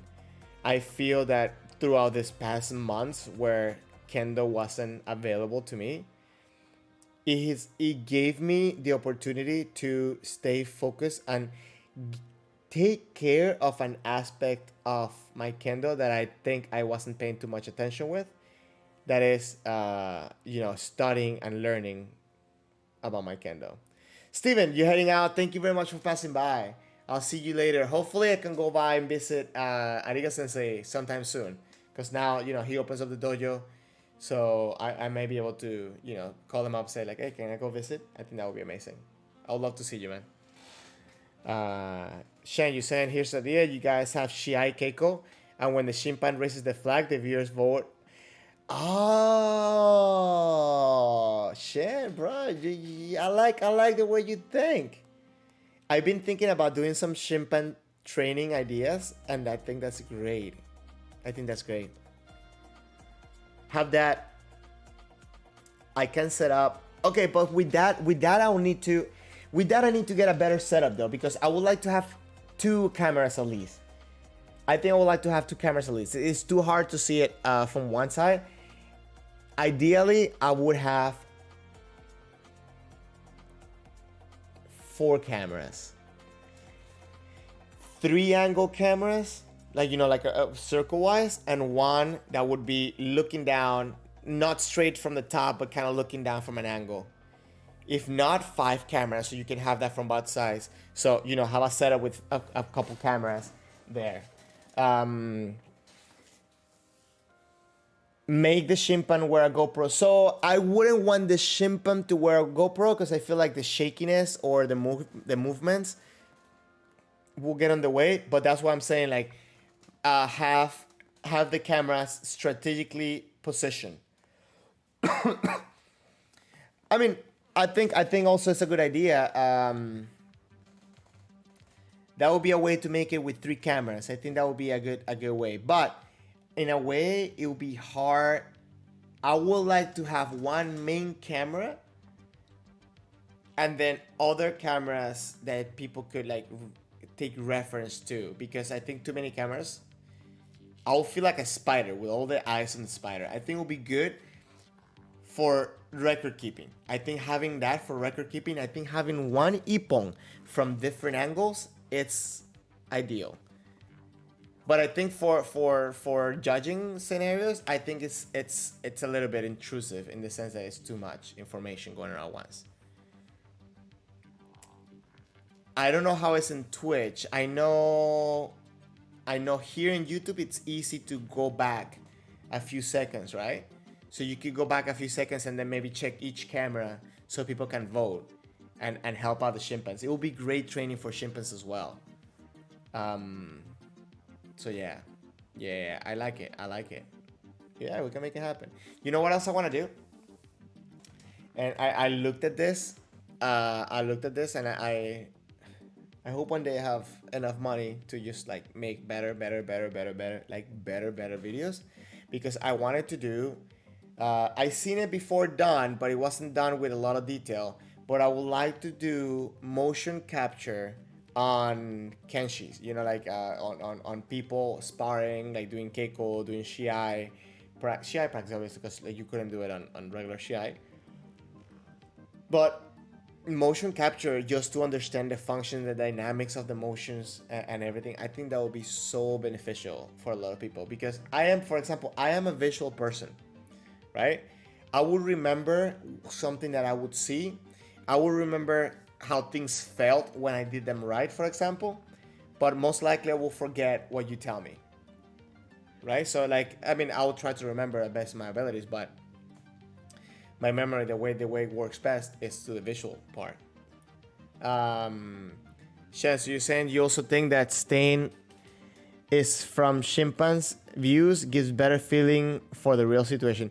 Yes, and in that case, the other thing that I thought about is using 360 cameras, but this will be this wouldn't be a live thing.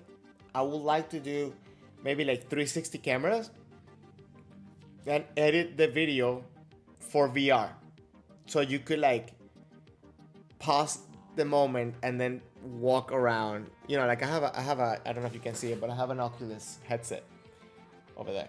So I think that would be a great instruction tool to use VR as a way of immersive learning. We're far from that right now, obviously, because I don't have the money to buy all those cameras and the editing software that it requires, or the technical knowledge for all that. But I would like to do that. That's something I would like to do. What else? What other ideas like that? But yeah, no, I like the way that you're bringing things up, Shen. Oh wait, it wasn't Shen who said that. Serjoshka 90. My bad. I'm sorry. You have the same color on the symbol for YouTube. My bad. I am so sorry. But thank you. Yes, I think that's a good suggestion for the real situation. I think with the 360 cameras could be an option for a recorded video, not necessarily for live stream. But yeah, that's it. That's the plan. Shen, there's another idea. Make it more fun. Let viewers ask one player's after each ippon to try to score with a specific WhatsApp, but then let the other player. Exactly, because I do that sometimes at the dojo, right? We do like handicaps. So sometimes we let the other person know, sometimes we don't let the other person know. But the way we do it is like that. It's like, okay, you can only score with ojiwasa, or you can only score with shikakewasa. You can only score, or you can only score with hikiwasa, right? Or you can score anything except kote. Like, whatever, just make it a little bit challenging but entertaining and fun. It's a good way to balance the field when you have a very strong player and somebody that you want to build up their confidence. Because even though if they get hit, they can feel like, okay, I can keep going. So I think that's a good idea what you said. I will have to see. For that, I would like to see if we can have internet connection at the dojo, if we have any, because it'll be great. And again, guys, if you guys ever come down to Miami, please let me know. I have a place to practice. Remember, I don't know who's on the stream right now. I would say that please, if you haven't checked that out yet, you should check the Discord. I heard the Discord popping a few minutes ago, so I don't know what's going on in the server, but it's been a great way to start making friends, asking questions about Kendo, and just overall learning new things, because there's been so many awesome conversations that I've been seeing in the Discord that I would like to, that I would like to explore further, and I always do. So, so I don't know. Does anybody have any questions or anything that they would like to add out to the stream to what we have going on today? Please let me know. I'm gonna say that please always remember to take good care of your shinai, take good care of your partner, because we need them to practice. I am going to, as I said, I'm going to be going on a trip. I am going to be obviously keeping up with my videos on the regular. I'm going to make the space and the time to do the live streams. If something cool happens, I'm bringing my bogo, obviously, I'm bringing my shinai.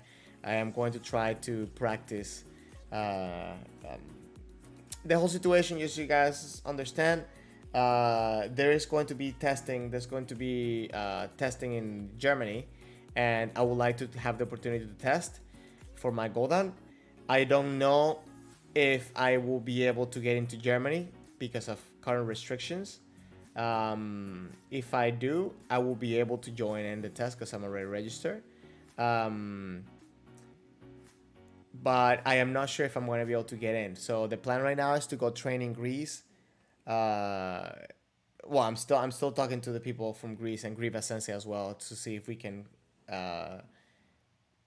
if I can find a place to practice in Greece. And then as soon as Germany tells me I can get in, if I'm told I can get in, I'll go and take a plane over there. So Serjoska, you're saying that maybe that's the plan. I'm trying to get into Germany, but apparently U.S. citizens are not allowed. Or what was it? U.S. citizens and people coming from like different specific areas. So yeah. You said you will be at the Shinsa too, so you'll bring beer for me. Thank you. I'll take it after the Shinsa though, if you don't mind. Yeah, I would love to, man. I'm really hoping that I can get in. Melvin, okay, you're heading out. Thank you very much for passing by. You have a good one, man. I really appreciate you being here, and thank you for everything. Okay, thank you for the support. But so Joska, so you're gonna be are you gonna be testing as well? If so, can you tell me what rank? I don't know. I never tested in Europe, so I don't know. Like, I never tested outside of US. Have I? No, I haven't. The plan before 2020 was for me to go to Japan earlier this year, because I've been eligible for Goldan since January. So I wanted to go there, train, test, and then go to the World Championship. Obviously, all that kind of just went out the window.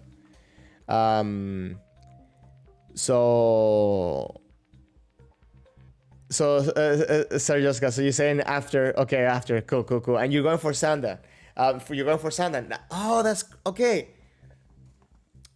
Yeah, things over there are so different than here, because here it's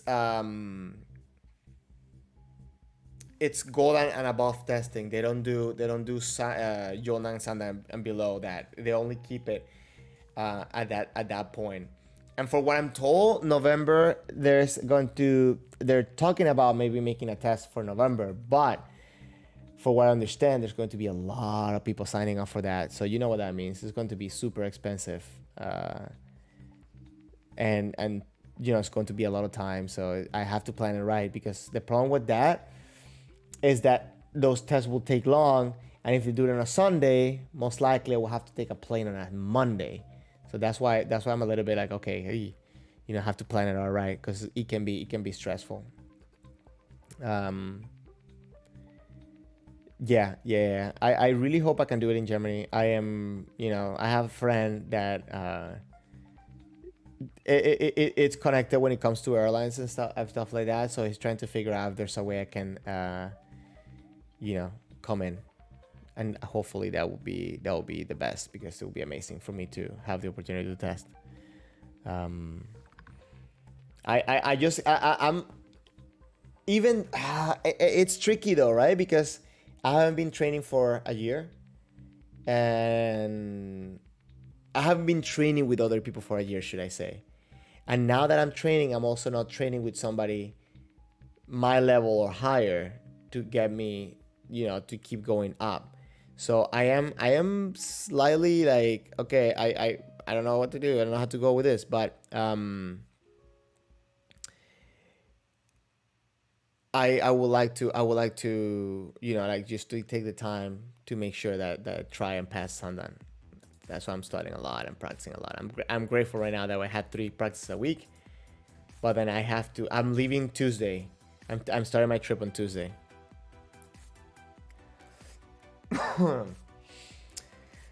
That's actually, Shen, that's actually a very good question. Well, first of all, do you know what the criteria it's up to Yondan? I feel like a lot of people get this wrong. So what I'm going to do, hold on. Let me see if I find Kendo.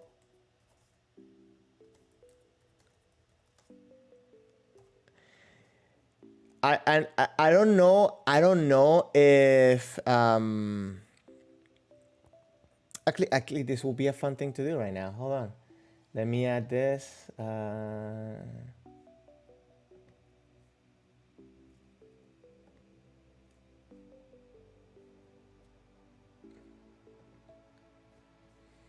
Okay, guys, I don't mean to. Hold on, let me just put this over here. I don't know if you guys know this website, kendousa.org. What I'm gonna do is I'm gonna do this. Hold on, I probably should do it like over here, so that way you guys can read the chat and everything. And here's like all the requirements that the USA requires for every rank. I wonder if they have it. I'm guessing they're gonna have it up to. Oh, okay, no. So I'm guessing that this is not a US thing, right? I think this is a Japan thing, and they translated it. Give me 1 second, guys. Let me use the restroom real quick. I'll be right back. Gustavo, how you doing? Yeah, we're talking about that examination because there's going to be a Golden test in Germany, and I'm trying to get in there. I'll talk to you about it in a second. Let me use the restroom real quick, guys.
Okay, guys, let me put my headphones back up. So let's do this. Let's check out a little bit of the requirements that it takes for the different cue and dance and so on. I'll be brief though. I won't take all of this. Now, I thought that this was for only for US because I thought that they also had like the written questions, but maybe the written questions are on the US testing side or whatever. Because I see you see IAKF, so in reality it should be FIK, right? The FIK, International Kendo Federation Regulations for Examiners for Promotion Examination.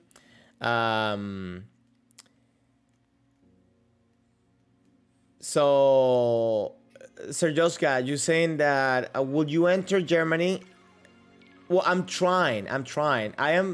I should be able to enter if Germany allows me. That's the only thing that I'm waiting for. For what I understood, there were some changes on on coming in. So the reason why I wanted to go to Greece and train in Greece is because, you know, I would be able to get in there, and then for what I understand, traveling from one country of the EU to another country of the EU, it's easier. So that's been my planning. That's been my idea to go in there, because if I was doing like a quarantine, I could go, because I'm leaving on Tuesday, right? So I have enough time to the 20th for the test. So going to that, I will be able to, you know, see if I'm gonna be able to enter that way. But as of right now, for what I understand, Germany at the airport, immigration would not let me through. Right? So yeah. Okay. So Kendo rank and promotional examination. So if you guys didn't know this, you can look it up on the USA and the USA.org, kendo-usa.org, and there's like the Kendo dictionary and I guess the Kendo promotional examination requirements. So obviously all this stuff explaining you know, the different dance and the cues. We know that already, I guess, right? So we have 6 cues and 8 dance. Cues, for the people that don't know this, they go in backwards in reverse order. So they go from 6 to 1, and then once you get to 1, then you can test to shodan, which will be the first dan, and you can make it up to 8 dan. Now, when you make it to Rokudan, Nanadan, and Hachidan, they have what's it called? Extra, like, I don't remember the word, so please excuse me. I'm gonna say extra badges. So Rokudan, you can get Renshi once you get Rokudan. You don't have to get it, or you can get Renshi when you're Nanadan, right? But at Rokudan, I think 1 year after your Rokudan, you become eligible for Renshi. Then Nanadan, Kyoshi, right? And then in Hachidan, you can become Hanshi. So yeah. So you see, this is what confuses me about this website, because it says that it's written examination and thesis, right? For all these requirements. But in Europe, I'm not required to do all this stuff. Thank you, Sujorska. Shogo title. There you go. Which it was over here. I should have just read that, right?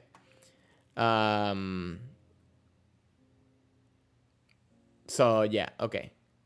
So I guess that like the main squeeze for today for this is kind of like go over the requirements, the basic requirements for all this stuff. Again, I think, guys, that this is USA requirements, because USA requirements with FIC influence, because obviously they mentioned the FIC regulations for the examiners. But I think what the examiners requires, I think, is declared by the federation. So in the U.S. Federation, from between 6th Q to 2nd Q, the examination for Q shall be determined by each organization. So that means that your regional federation, if you don't know this already, for everybody that's outside of US. In the US, we have regional federations. So, like, for example, I'm in Miami, so it corresponds to the Southeast United States kind of federation. So that'll be it. For EQ, there's no time stipulated. They need to do a match and 3. Okay, no, but this is what you're doing. They're not asking. No, there's no requirements. Hold on.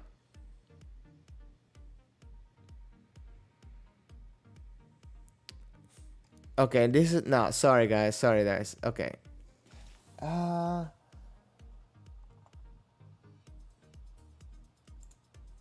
Can fit that casting requirements. Hold on.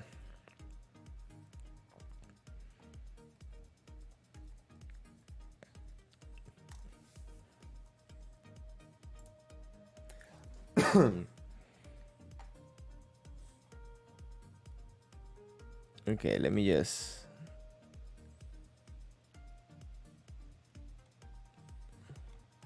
Okay, this is not it, right?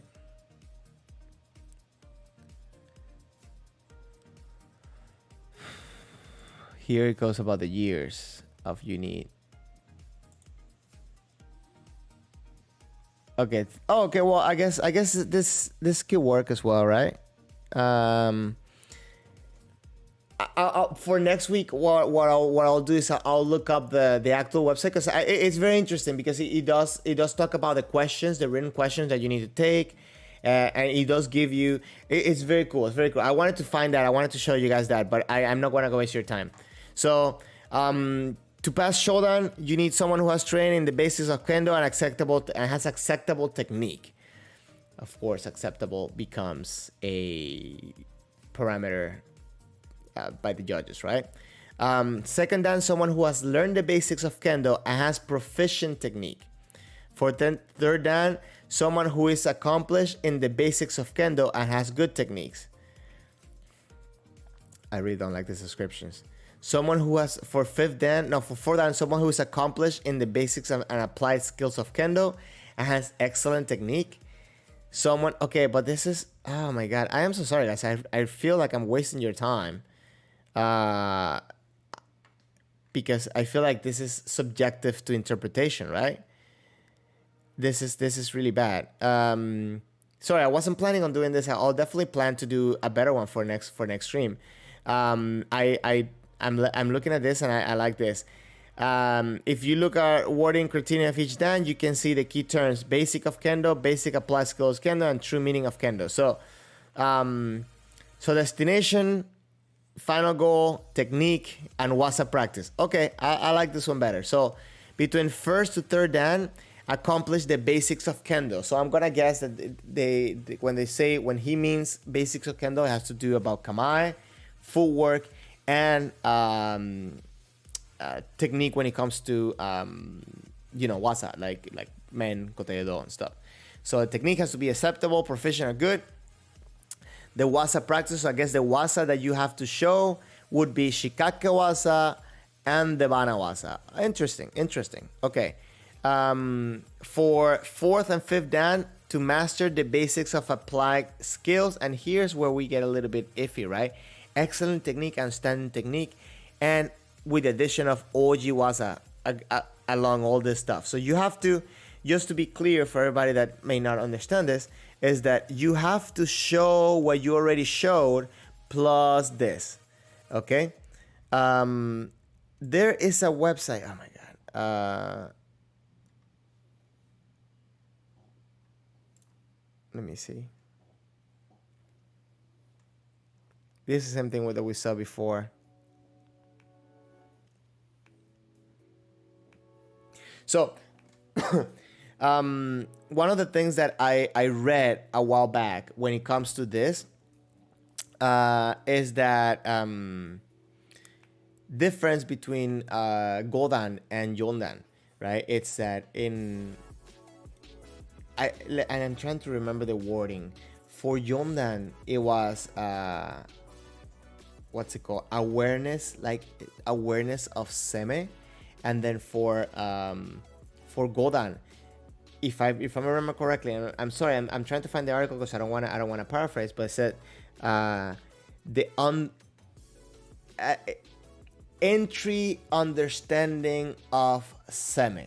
So again, I feel like sometimes the descriptions, they're not so very like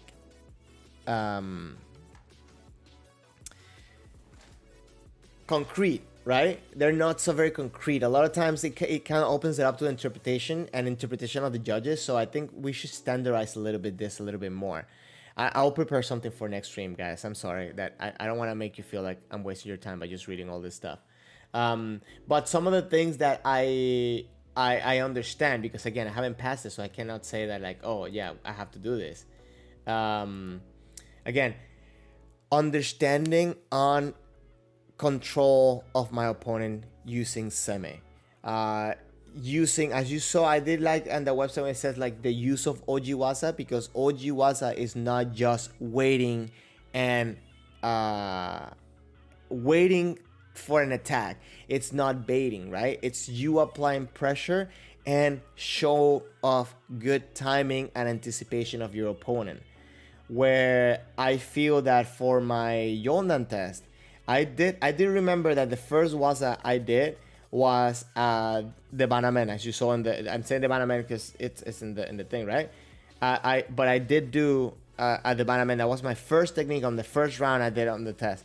But overall, I think you have to show all the aspects that you've been building up to.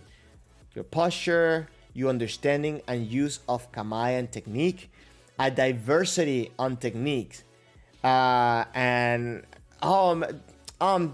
Yeah, I was about to go at one point and then we started talking about testing and so on. My bad.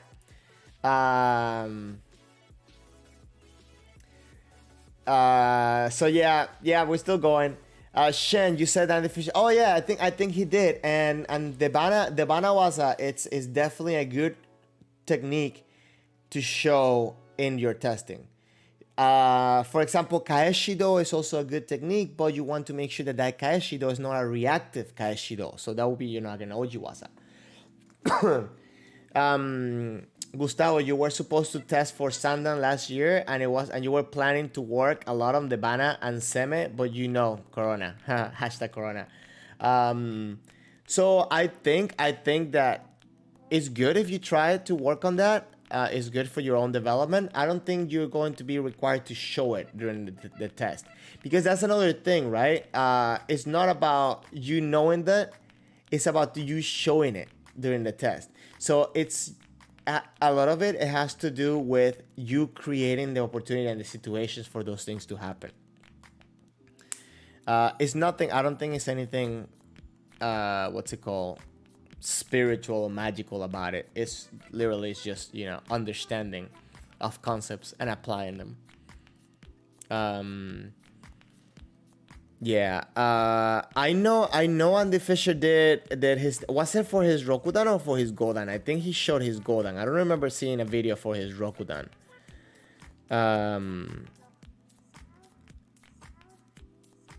But man, it's like it's itching in the back of my head, the whole thing about the requirements for Godan. I'm so sorry, guys. I really wanted to show that piece or that article or that page. I thought it was in the US. Let me give it one more try at the US website. How about that? Kendo in the United States, about Kendo, Kendo licks, Kendo reference, and how-tos. Oh, guys, there is a Kendo marketplace. Let me turn this on again. There's a Kendo marketplace in the USA website. Oh, okay, no, it's just them. Just. I got excited for nothing, guys. I feel like that sucks. Kendo rank. Okay, let's go through the main link of the Kendo rank.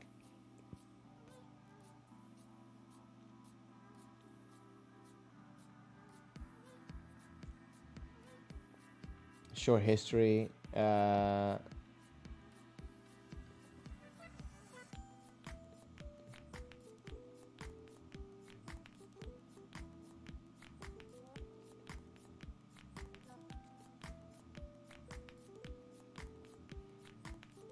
Okay, we're getting some hints here. A person who is eligible for fourth dan should have fully acquired Kendo basics and applications and his or her skills at superior level. Okay, so they're very, okay, so this Imafuji Sensei took everything from here, and this is very broad. He literally just took this, express all this. Oh my god, I hate when they're like, when they do this like this. They don't standardize it. I know I seen it, and I thought it was from the old US, what's it called, website.